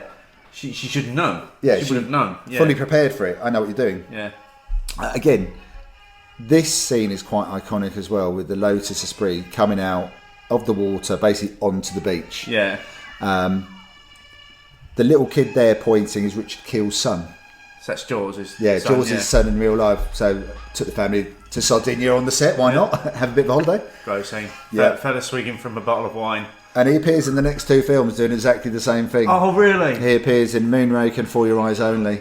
Oh. So in Moonraker, I think he's in Venice Yeah. doing it, and I can't remember in For Your Eyes Only where he is. But Sardinia and Italy appears a few times actually in the upcoming films as well. So they must have got some very preferential treatment or Maybe tax tied in a breaks. deal or Yeah. something for a number of films. So back to the beer then. I mean, this is really tasty, isn't it? Yeah, I mean, you'd quite happily have this to yourself, wouldn't you?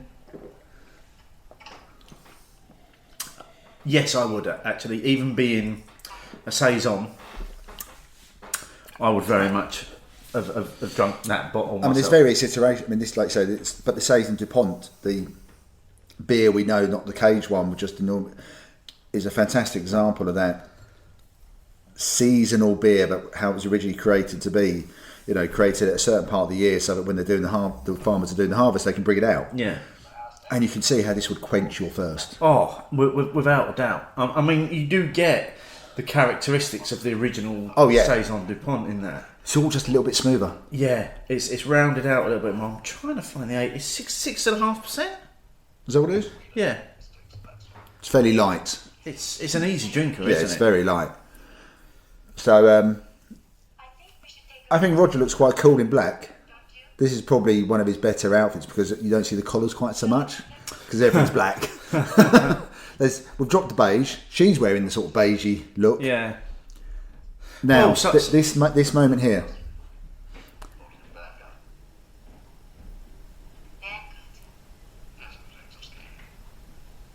When was this? She's now starting to piece together who may have been responsible for killing her lover. Because he's just, when he lit a cigarette, he said, "Oh, I got it from Berngarten about 3 weeks ago when I was there skiing." Yeah. Now, again, this is an unusual moment for Bond films because you don't normally have the comeback for when you kill someone. Yeah. So Bond kills someone or someone dies in his presence, And it's move done. on. It's done. Move on, yeah. That person is forgotten. And as we've seen, he gives very few shits about people that die around him. Oh yeah, you were just in the wrong place at the wrong time. I Yeah. don't get. You know. I mean, rarely even checks Yeah. to make sure they're actually dead. But it is one of the few times when they have this conversation sort of appears. And I think it's really well played, actually, this conversation.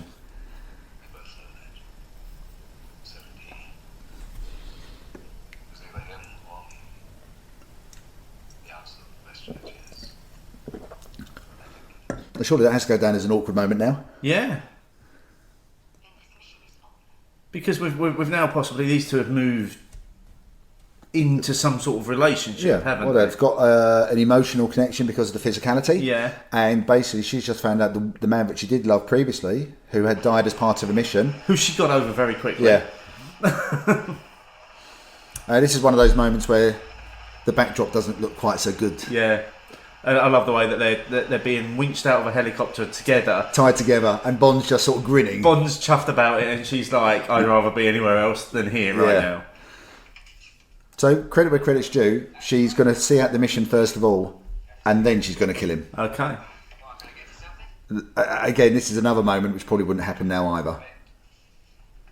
So, the shampoo hair moment, where she flicks the hair back, and then the commander goes, I didn't expect you to be a woman. Now, does his voice seem familiar to you?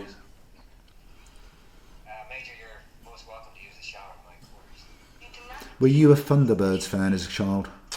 I watched it, but I wouldn't have said I was a fan. I wouldn't have. May not surprise you to know that I was. He voiced Scott Tracy. Okay, I wouldn't have got that. Yeah, I mean, as soon as I heard his voice, I knew there was something familiar when I heard it. But obviously, your access to finding information back in the 70s. Now, we've got a bit of a side-on of Major. A bit of an accidental nudity going on here. Yeah, so the there? shower curtain doesn't quite meet in the middle. Yeah. And the guy who has come, the subordinate who's coming to see the captain, his eyes had almost physically popped out of his head. Yeah. And the line from the Navy commanders, have you never seen a Major take a shower before? Which I thought was quite a good way of doing it, actually. But yeah, that was, again, that bit of a 70s titillation, for want of a better phrase, which I think probably still happens now, but would be done very differently. Yeah, it's almost like you didn't need that bit. Oh no, it didn't need to be needed. It was there. I can never make up my mind whether it's there for the titillation or the comedy value for the guy, the subordinate who comes in. But I'm not sure it lands on either side of it. No, because I mean, you certainly wouldn't get that in a Bond film now. I mean, you do still get, the women in bikinis and all the rest of it. You wouldn't get that kind of scene, I don't think. No. And also, I suppose these days, a woman on a submarine or any form of armed forces is less of a shock these days. Yeah, I mean, that's something that I found quite stand out about this, right from the beginning, actually, is that we've got a female lead that right at the beginning she was in a Russian army uniform. Yeah. I would have thought in the 70s that just wouldn't have happened. Possibly. You have to admit, I don't know actually. Really don't know. But I suppose in the Secret Service you would deploy women. We've already seen. I mean, she caught out Bond just by initially pretending to quite like him and then jogged him. Yeah. And isn't there that film recently with Jennifer Lawrence, Red Sparrow? Yes, that talks about... I mean, and we go back to the First World War, and I think, what's the name of that famous woman who was Matahari? I think she was a famous spy. Yeah. Well, even from our other world of geekdom, Black Widow. Yeah. She was a trained Russian assassin. Yeah, and the bits when we've seen her doing those other bits or the flashbacks, some of it has been using her feminine looks, wiles and her looks. People thinking that's all there is about her, but actually no, I can kill you with my high heels. Yeah, kind of thing. Now we've got another iconic scene where we've got this great big oil tanker that's essentially it's just opened up the front of the ship and it's going to swallow a submarine. Yeah, I mean it does look enormous. It does, but I've never quite understood how this works. Surely the ship would sink. It was designed as a catamaran. And obviously a catamaran has the raised bit with the bit still going through the water. Yeah. So it was done as a hybrid oil tanker versus a catamaran. But a lot of the tanker shots is a real tanker. It was owned by Shell at the time. And held it was a vast quantity of oil, ship oil around. But yeah, it was done as a catamaran kind of design because yes, otherwise you are just gonna. It would sink. Up part of the bow of the ship with water rushing in. Ship's going down. Yeah, it's a natural occurrence. Yeah. So, were they intending to get caught here, or were they spying on the ship? Yeah, my feel is that they were tracking the ship to find out what was going on, but the tables have been turned on them, And they've actually been caught. The whole system has been taken down by the Icarus, which is the tanker, and now Stromberg is going to have a third submarine for his collection. Okay. And Do we know why he's collecting submarines at this point? We will soon. But notice the colour coding. The baddies are all in red. So everyone who works for Stromberg is in red. Just like a slightly unusual colour. And Stromberg's wearing a grey suit, which is very reminiscent of Mike Myers. Yes, so I think you can probably quite safely say, let's face it, Austin Powers films were a complete homage / send-up of the Bond genre of films. Maybe a little bit of Man from U.N.C.L.E. thrown in there as well. Yeah. And yes, he's wearing that very bland grey suit. Yeah. And again, other villains in Bond have been known to wear similar kind of outfits. So they're not going to get them smart. Yeah. They're going to make sure, but you're distinctly different. No one else is going to wear grey. We've seen in this film, but grey doesn't feature. So all of his henchmen, bar one, is wearing red. Yeah. So they're going to be easily identifiable during the film. Is that the whole Star Trek red shirt thing?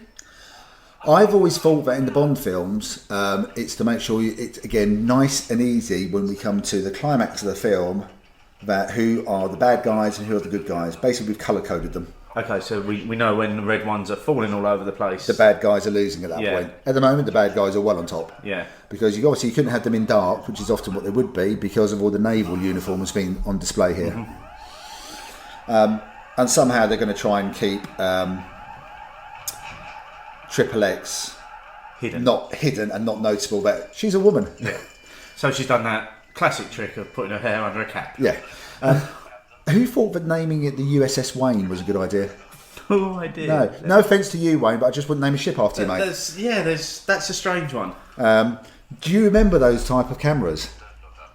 Boots used to have them. Boots and Woolworths. They were like spiky balls on the ceiling, yeah. weren't they? Yeah. They looked actually really futuristic, didn't Yeah. they? I mean, obviously we now have little unobtrusive cameras, but this was very obviously a camera going around scanning everything.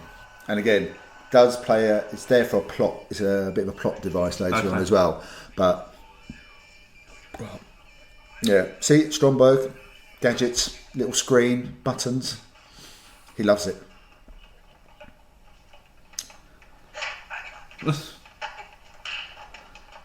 Whoops, cover blown. She's got a good right hand on her as well, hasn't she? Yeah. I mean, but cover's definitely blown. Yeah. The cap's off. She's got long hair. She's a woman. Oh dear. Oh look, and Stromberg spotted them. Yeah. So bring them to me. Well, we both almost drained that. I mean, that was lovely. That was really, really enjoyable.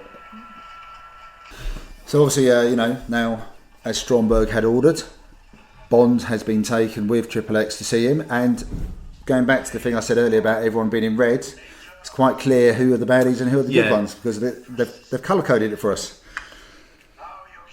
We get info dump number 2. Okay, so we're going to find out his evil plan. Yep. He seems to have his own admiral as well. Yes. He's the only other person not wearing red. Yeah. But he's got some sort of naval uniform as well. So we're getting another beer. What's up next? So I'm pouring the beer called Heavy Fuel, a smoked breakfast pale coming in at 5.3%. This is a collaboration between Has Been, their coffee roasters. Yep. They're also behind their fellow podcasters as well. They do the beer boards reviews once a week. Yep. Short and succinct, unless Gary's on there with Roland, in which case it's not always short and succinct. Stephen, Roland and Gary. Yep. And this was done in collaboration with Weird Beard for the Uppers and Downers Festival. Okay, now Weird Beard and Has Been have got a long relationship. Yeah. They've worked together quite a lot, haven't they? Yes, they have. They have done other beers together. Normally dark, though. Yeah, and I think this is what because I remember Roland talking about it, they were trying to do something a bit different so that it maybe challenged the expectations. Yeah. So smoked breakfast pale, coffee roasters, beer. Now I have had it. So just full disclosure, I've had this before because I ordered it in for the work beer tasting. Okay. So on the nose, it's just coffee for me. So by the fact that it's a smoked breakfast pale, Are you not getting any of the maybe it's smoky the notes? hint I think those smoky notes are there. of they. So with the smoke, do they basically go in for like a bacon and coffee type? Yeah, that's how I felt they were going for. So that's again those aromas from somewhere in the morning, with almost like the as if you could see it. Yeah. Your bacon, your wood, all that kind of stuff. That's what I felt like they were trying to achieve. Let's give it a taste. So he's sending the submarines out. Tell me why he's so sending basically, the submarines we talked over his major info dump, which is basically the captured Russian and British submarines, which happened earlier in the film, and the reason why Bond and XXX were tracking them in the first place is because they're basically going to fire on missiles. The British one is going to fire at Moscow, and I think the Russian one is going to fire at Washington. Okay, but they've also got an American one. The American one was a much smaller one, and they've only just captured that one, so they weren't part of the plan. Right. So he's got the ones which were part of the plan. He's basically aiming to start World War III. Massive worldwide destruction, people dying everywhere, and basically the ones that are deemed fit to live can come and live underwater. So it's essentially genocide for him to recreate the world. Yeah, in his own... it's basically a Noah's Ark story. Yeah. However, at the moment, the Atlantis seems heavily populated with men, so I'm not sure how far this can go. I mean, so far I've seen one woman. Yeah. And not to be too crude, it's going to be busy. It's a bit like the Smurfs. There's only one Smurfette. However, Stromberg's decided he's going to leave his henchman and his lead henchman to deal with any problems that may arise. Okay, so he's left with XXX, leaving Bond to take on all the henchmen on his own. But he's making a good start. Yeah, he's taken out 3. 4. I think this is one of the films where he does get he's a bit more active and hands-on as well. But I think this is where he does look the part a bit more. I think in a few of the later Bond films he started to age a little bit. Yeah. Especially by the time a little bit less mobile. Well, especially by the time we get to his last one. Sorry, his name is escaping me. View to a Kill. That was definitely one film too many. Yeah. And that's a real shame because I think it's sort of tarnished. And he's still the actor that's done the most Bond he films? did 7. So I think Sean did 6 in total, including the one he did with Never Say Never Again, which is basically a Thunderwall remake. Yeah. Timothy did 2, George did 1, Piers did 4, Daniel currently done 4, and he's going to do a 5th. So he's definitely doing a 5th. That's what he has now said, although he said after the 4th one he definitely wasn't doing anymore. Yeah. So he was quite derogatory about it as well, wasn't he? I think it's quite a grueling schedule, especially for your lead actor because you're in it all the time. Personally, I suspect maybe one of his motivations as an actor is that wasn't the best film. So I wonder whether he wants to go out on more of a high. Skyfall was a high. Casino Royale was a high. Quantum of Solace, not so much. Yeah. And the last one. But there's that whole thing, isn't there, with that because I mean, you asked me earlier what was my favourite Bond film, and if you take them all, my favourite Bond film and the one that I've watched the most is Casino Royale. Because there's just so many elements of it that I really enjoy. But with the whole Casino Royale and Quantum of Solace, aren't you supposed to take that as one film? Because doesn't Quantum of Solace literally start straight after Casino? Yes. It's supposed to. I would argue that Quantum of Solace is a prequel to the last film, Spectre. Okay. That's how it feels to me. Yeah. So I think Casino Royale... Skyfall was a bit of an uncomfortable one in the middle there. A little bit uncomfortable, but uncomfortable in so much as it doesn't necessarily fit into this story arc that was developing, which we've never really seen before in the Bond franchise. Yeah. That appears a lot these days and became evident once they started doing extra Bourne movies that there was a bit of an arc going through them. I don't need an arc in my Bond films. I don't need backstory. You've already got all the backstory. Yeah, Skyfall, if you just watch it as a standalone film, works so well. That bit when he opens the garage door and the DB5 is there. I mean, I almost stood up and cheered in the cinema. I was in a cinema where people actually cheered and applauded at that point. And it's a car. Yeah. I was sat there, I was like, okay, I get the passion, but I don't get cheering at a Yeah. film. So, you know, I stopped myself, but I had the same feeling as well. And that little bit where he has the dialogue with Em at the time, and he flicks open the gear stick and it's got the red button for the ejector seat. Yeah. And she dares him to use it, you know. And who wouldn't want an ejector seat in the car? We've all had backseat drivers. Yeah, yeah. Who wouldn't want it? So, going back to the film, basically Bond, on his own, has managed to get all the other crews out. So he now has henchmen. He's got his own henchmen, He's got his own henchmen, who are a little bit stupid. aren't they always? No, see, this guy, his voice sounds like someone who appeared in a Tom Baker Doctor Who story, Genesis of the Daleks. The only reason I know that is because that was a film, a serial that was put onto record, as in vinyl. Goodness. So I listened to it a lot as a kid, so it's all about the voices. Yeah. I can't find anything that proved me right. So I'm going to carry on digging. Yeah. But basically, they decided that they would just charge the armoured plating. And guess what? It's not working. They all died. Yeah. So yeah, but very, very British. Because they've essentially gone into lockdown mode, haven't they? Yeah. The bad guys here. The bad guys have got a job to do. The ones behind the armour plating are going to carry on with their job. They're going to make sure those missiles are still fired. Yeah. But speaking of missiles, Bond's found another one just hanging around. Randomly lying around. That's a little bit clumsy, isn't it, of the bad guy? Well, I suppose at the time, 70s, nuclear proliferation and nuclear submarines, Cold War. This would have been fairly topical. People see missiles. Yeah. Just, you know, they were being moved around on a regular basis.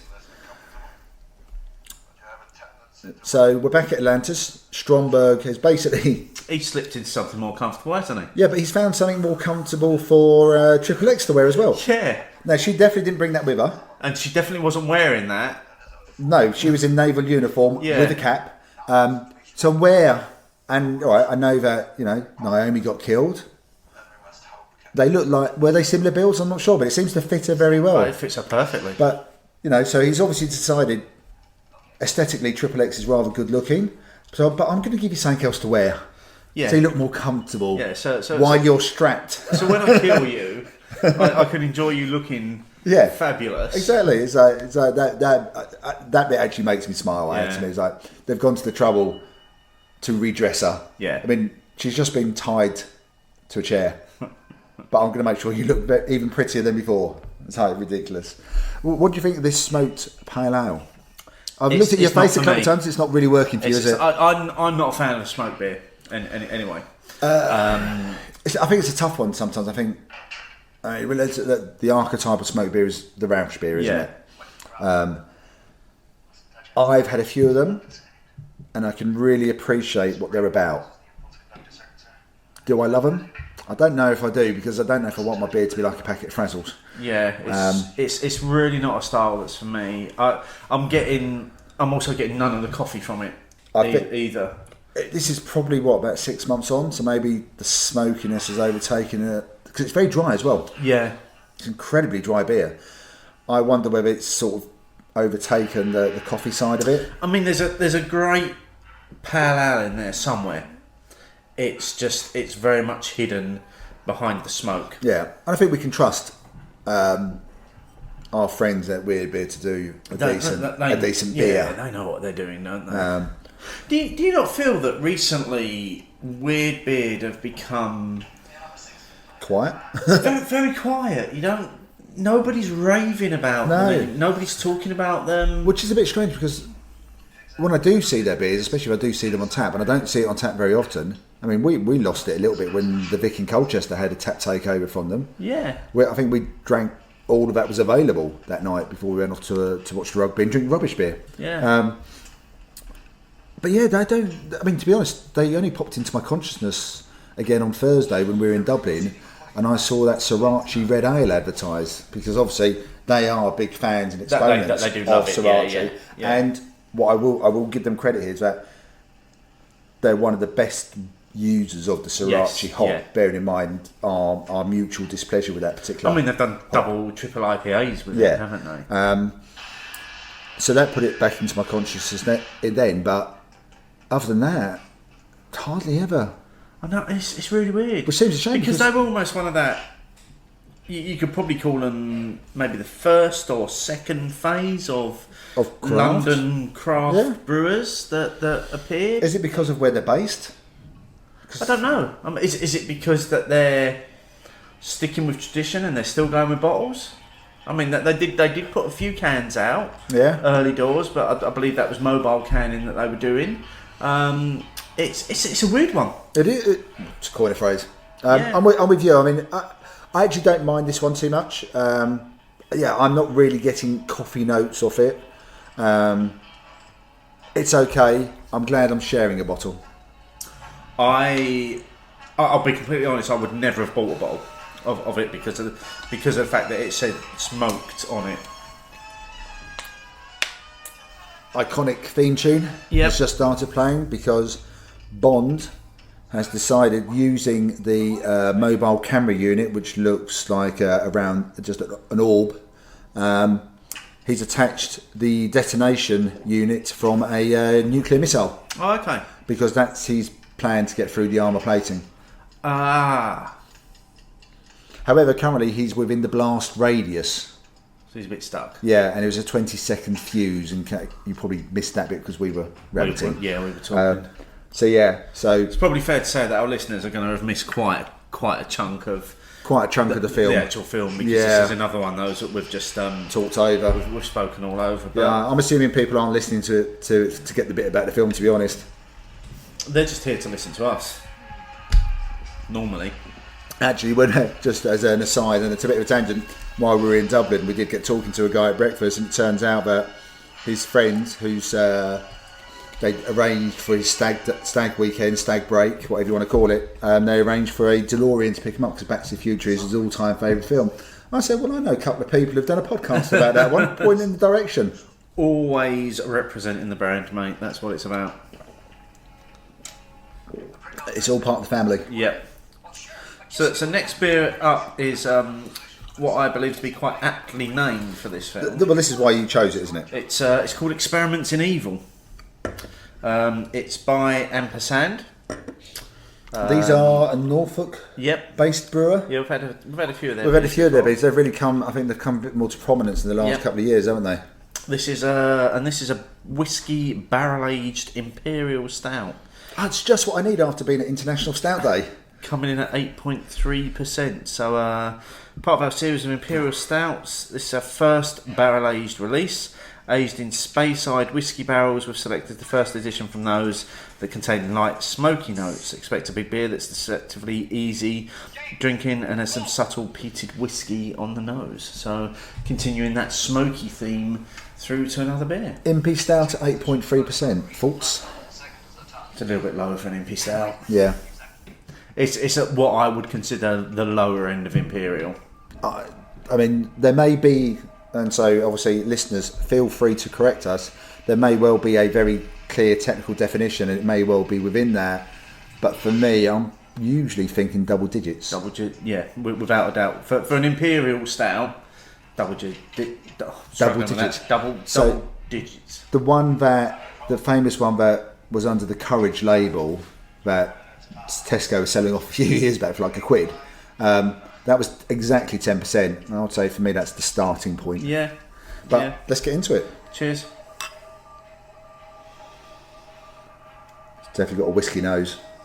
It has, hasn't it? And we've had a few stouts in the last couple of days. I've tried this before. So this actual one. Yeah. I tried it very close to its release. So how's it developed? Because that nose has softened. I was going to say this is because when they say Speyside, and I'm thinking those peaty whiskey notes. Yeah. Smoky. It was very heavy on that the first time I had it. A lot more subtle than expected. Possibly 6 months on, and it's just softened down a little bit.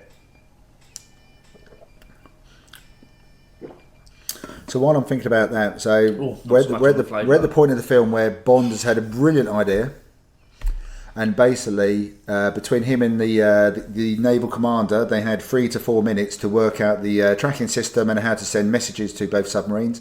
They basically told both submarines to send the missiles to each other. Oh, okay. Cracking plan. So there are still people on the submarines, though? Yeah, but they're in red. It's fine. They're expendable. Right. So the original crew aren't on there. the people in red. Just the henchmen. Yeah. Now to just signify that we've used nuclear missiles, we've obviously inserted footage. Classic 70s nuclear. Yeah, bomb I would probably say like testing from the 50s. Yeah. When they used to do it in the Pacific Islands, didn't Yeah. they? Because they looked incredibly big explosions there. For what was a relatively tiny missile. Yeah.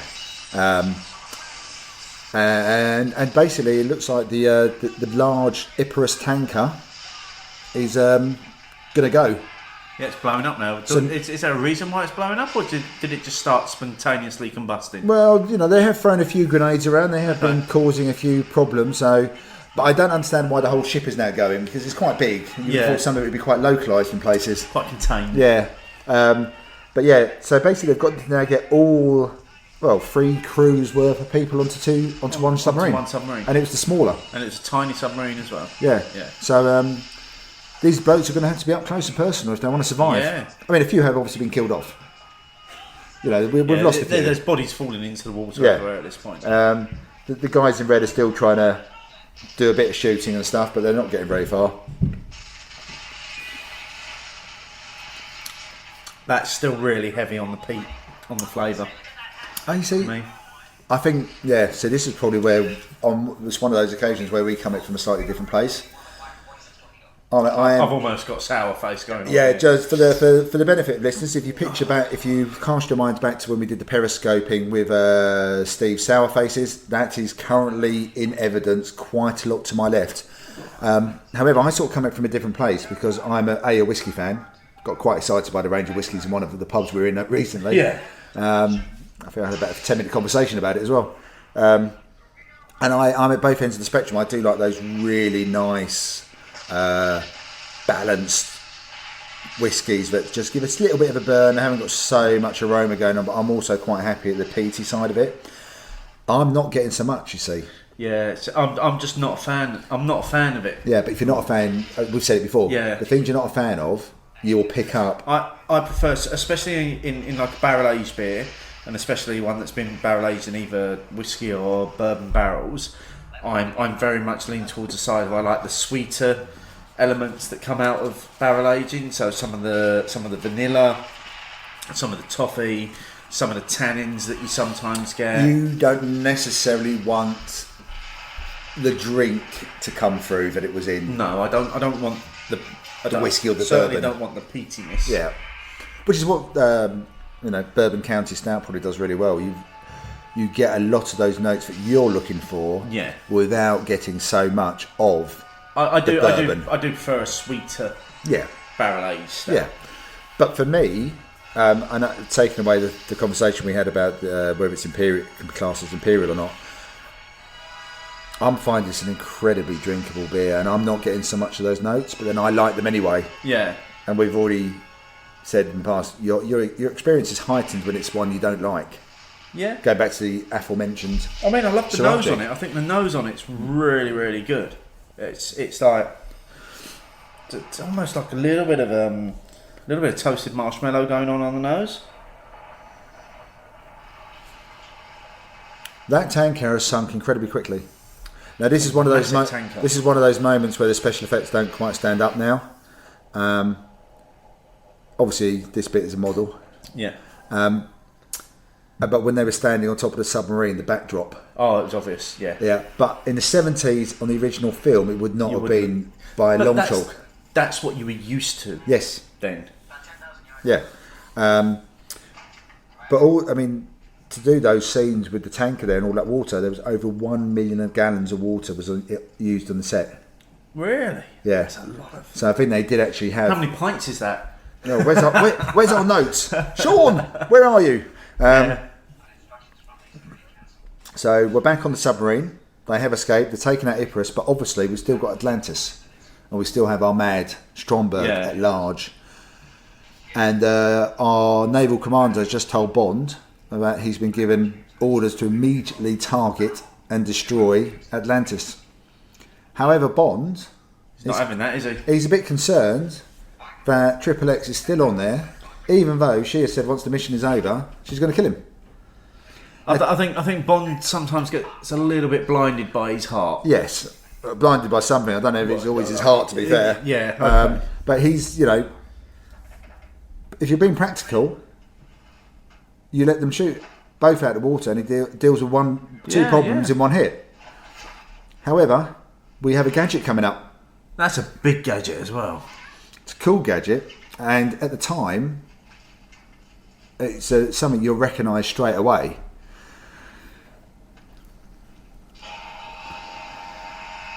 Jet ski. Yes, however, this was a prototype, and at the time, the jet ski didn't really exist. It was called a wet bike at the time. Okay, so this is actually the first of its kind.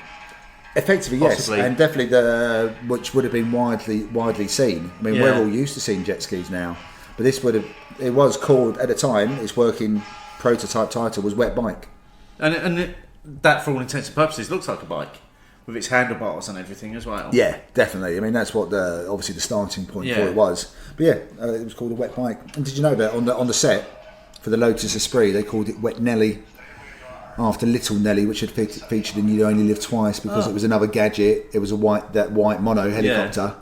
They called it Wet Nelly. I quite like that, but I would. So Bond has arrived. Stromberg knows he's there. Red button has been. It's always a red button. Love a red button. You maybe don't want to get in that lift. Yeah. However, the shark doesn't look like he's being fed. Bond has spotted the flaw in the plan. Really? Oh, come on. Did you really do that? I did. I really did do that. I really did say it. British agent in love with the Russian agent. They told him It's maybe getting a little bit better as you go down the glass. I can see where you're coming from. I'm not a massive fan of that. I'm pretty certain. Ness. But do you know what? You say it's a bit better. I actually got more to Pete at the end. No, that's the most ridiculous gun ever. Yeah, but I don't know whether it's that Roger Moore actually got injured in this scene. Did he? Because the bit which we just saw where Stromberg shot him, and Roger dives out of the way, he actually got burnt. So for the rest of the filming after this scene, because obviously scenes are done out of order, for the rest of the scene, there was actually a nurse on hand and who had to dress it every day. Wow. And then put cling film over the bandaging as well, so he could actually carry on doing the job. So yeah, he actually literally took a hit for the team on this one. I don't know whether it was a case of as it warmed or whatever in the glass, or whether it's just that whole you take a first taste of something and you're not used to it, but then the more you taste it, the more you're getting used to it.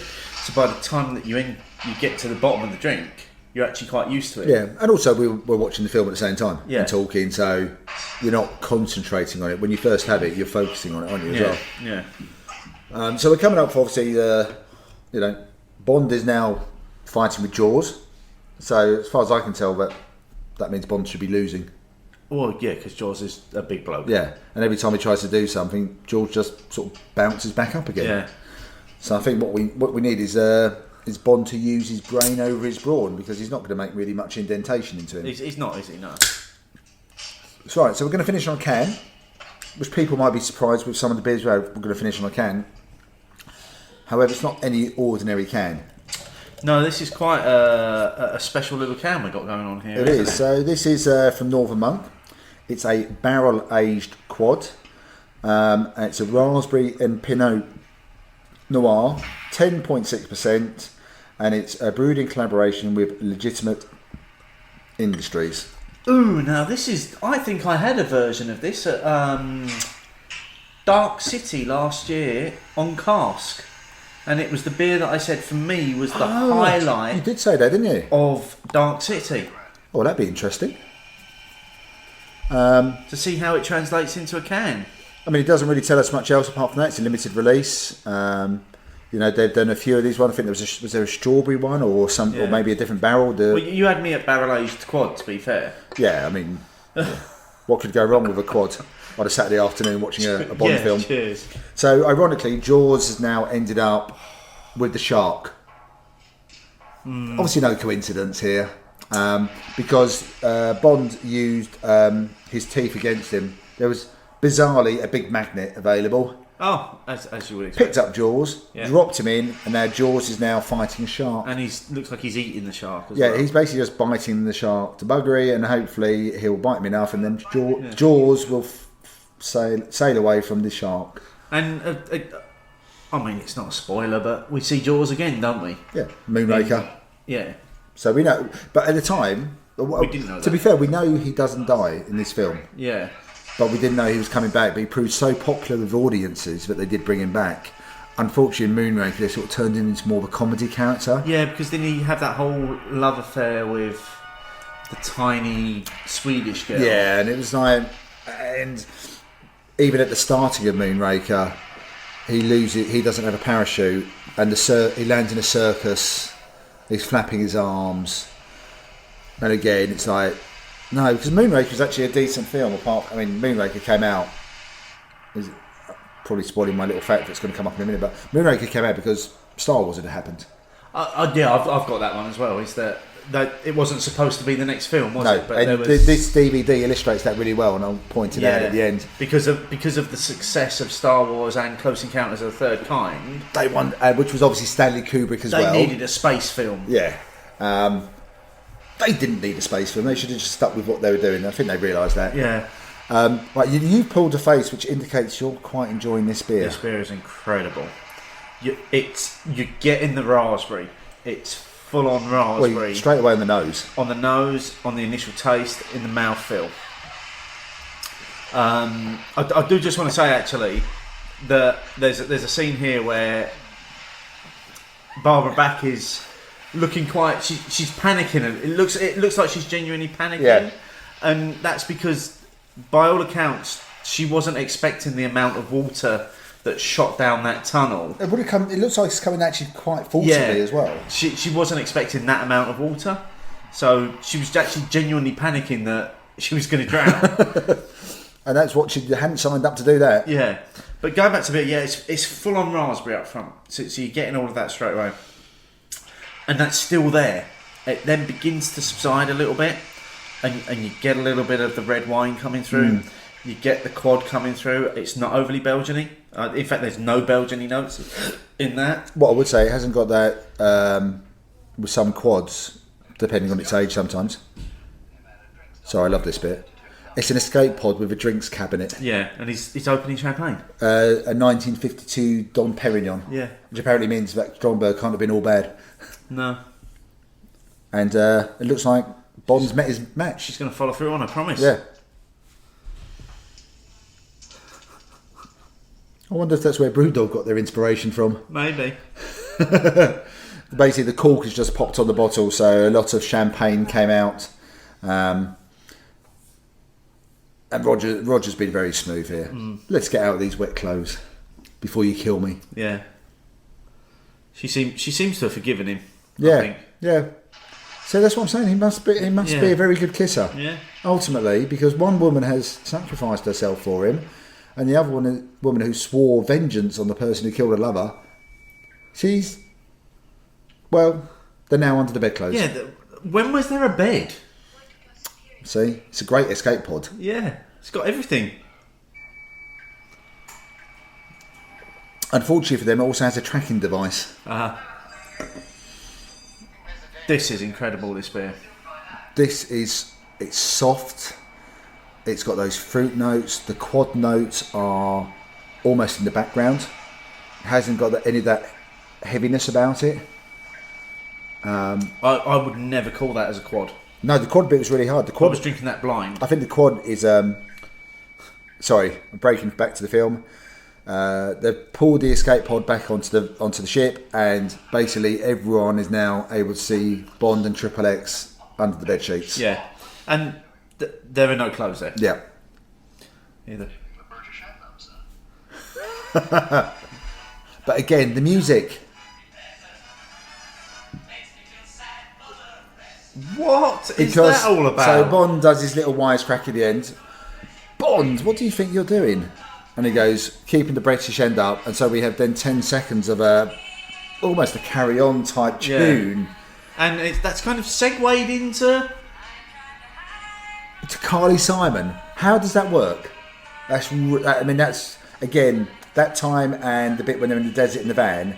Those two those two music soundtracks should not have been allowed. Yeah, no. Someone should have gone. No, do you know what? That's not the film we're making. That's not in keeping with. This is the continuity of the film. And the rest of the film. I mean, we'll go back to the start. Why did I choose this film? Because I think it's one of the best Bond films. It's definitely Roger Moore's best Bond film.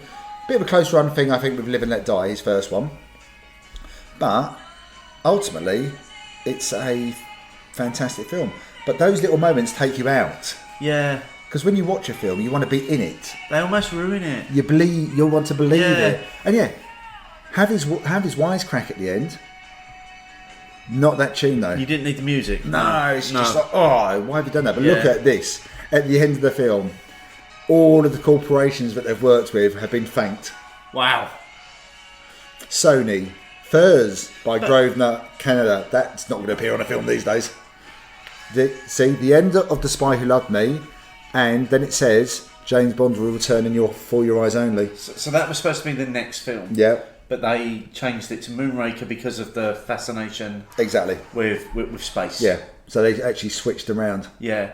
And that's interesting because you don't see that a lot in films now, but the one series of films that has taken that on board is Our Other Love, which is the Avengers series, which is Captain America will return in, Thor will return in. You know, they've taken that on board.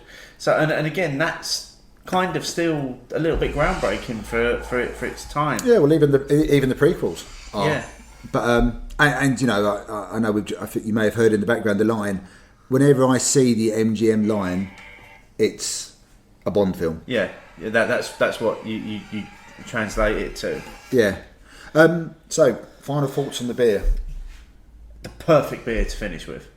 Yeah. It's absolutely incredible. I mean, I've been talking like I done for a lot of the film. You've talked constantly for 2 hours, mate. Yeah, and I've even got more. That's the most talking you've ever done. I'm not even sure I've done all the stuff I had. You're not going through your list. No, there's one thing I want to mention. Go on. Did you notice on Stromberg's table when he had that salad before he got shot, there was a little bottle of Tabasco sauce? I did not notice that. Yeah, there's a little bottle of Tabasco. No. So even that had a bit of product placement on it because I think he may have had oysters. Yeah. So I think that's something you do put with oysters and stuff. But yeah, so I've been talking to you, but you've almost drained. It's incredible. I mean, like I say, it is first and foremost raspberry from beginning to end. That's what you're getting with this. You're getting a little bit of warmth in there. You're getting some other dark fruits. You're certainly getting none of the quad. None of the quad characteristics. No, you're getting none of that quad burn. No. I mean, we've had a few quads in our times. I mean, so one of my favourite quads would be the Straff Hendrick. Yeah. And that comes in at closer to 12. 11 something. 12%, yeah. But it feels like it. Yeah. This, on the other hand, does not feel like 10.6%. And that can's probably got to be coming into a year old. Yeah, so because this year's Dark City is in, as we record this, it's in a couple of weeks. Yeah, and I ordered these back in February. Yeah, so, and like I say, this is probably a version of the beer that I had on cask at Dark City. Yeah, so we're talking 10 months to a year, probably. Yeah. That's, to have held those flavours in that. Yeah. That's incredible. Yeah. I mean, having had this out the can now, I would have been absolutely, as you would expect, I would lose it knowing that there was a cask version. Oh, mate, the cask was, yeah. I'm not even so going to go there. I think you took a little picture of it as well, didn't you, with the glass in front of that? I actually think that was close to one of, not just my Dark City beer of that festival, I think that was up there for one of my beers of the year last year. Definitely. So I think it certainly took my cask beer of the year, was that beer. If it's anything like this, I can understand why. But thank you, Steve, for indulging me, for letting me do the James Bond. Mate, I've thoroughly enjoyed that. We will be back with more opinions on films in the new year. Yeah, we have a long list, actually. We've got a few more films lined up. The next show that you'll hear from us will be a slight variant on what we normally do as well, but it will be another annual special. Yes. Because it will be the morning after the Crimbo Crawl show. And you you may have some periscoping that day as well. There may be, and we'll also be joined by Beers Without Frontiers podcast. Yes, as well. So that's going to be a great look back at the Crimbo Cruel and basically the beer scene in Bristol. Yeah, which we're very much looking forward to. I think we can safely say we're starting to get into that Christmas season. The days are drawing in. Yeah. We're in November. We're getting the shit that's Halloween, the fireworks out of the way. We're coming up for Christmas. And we're just enjoying beers like this. Yes, and I'm going to carry on supping this. Me too. Cheers. Cheers.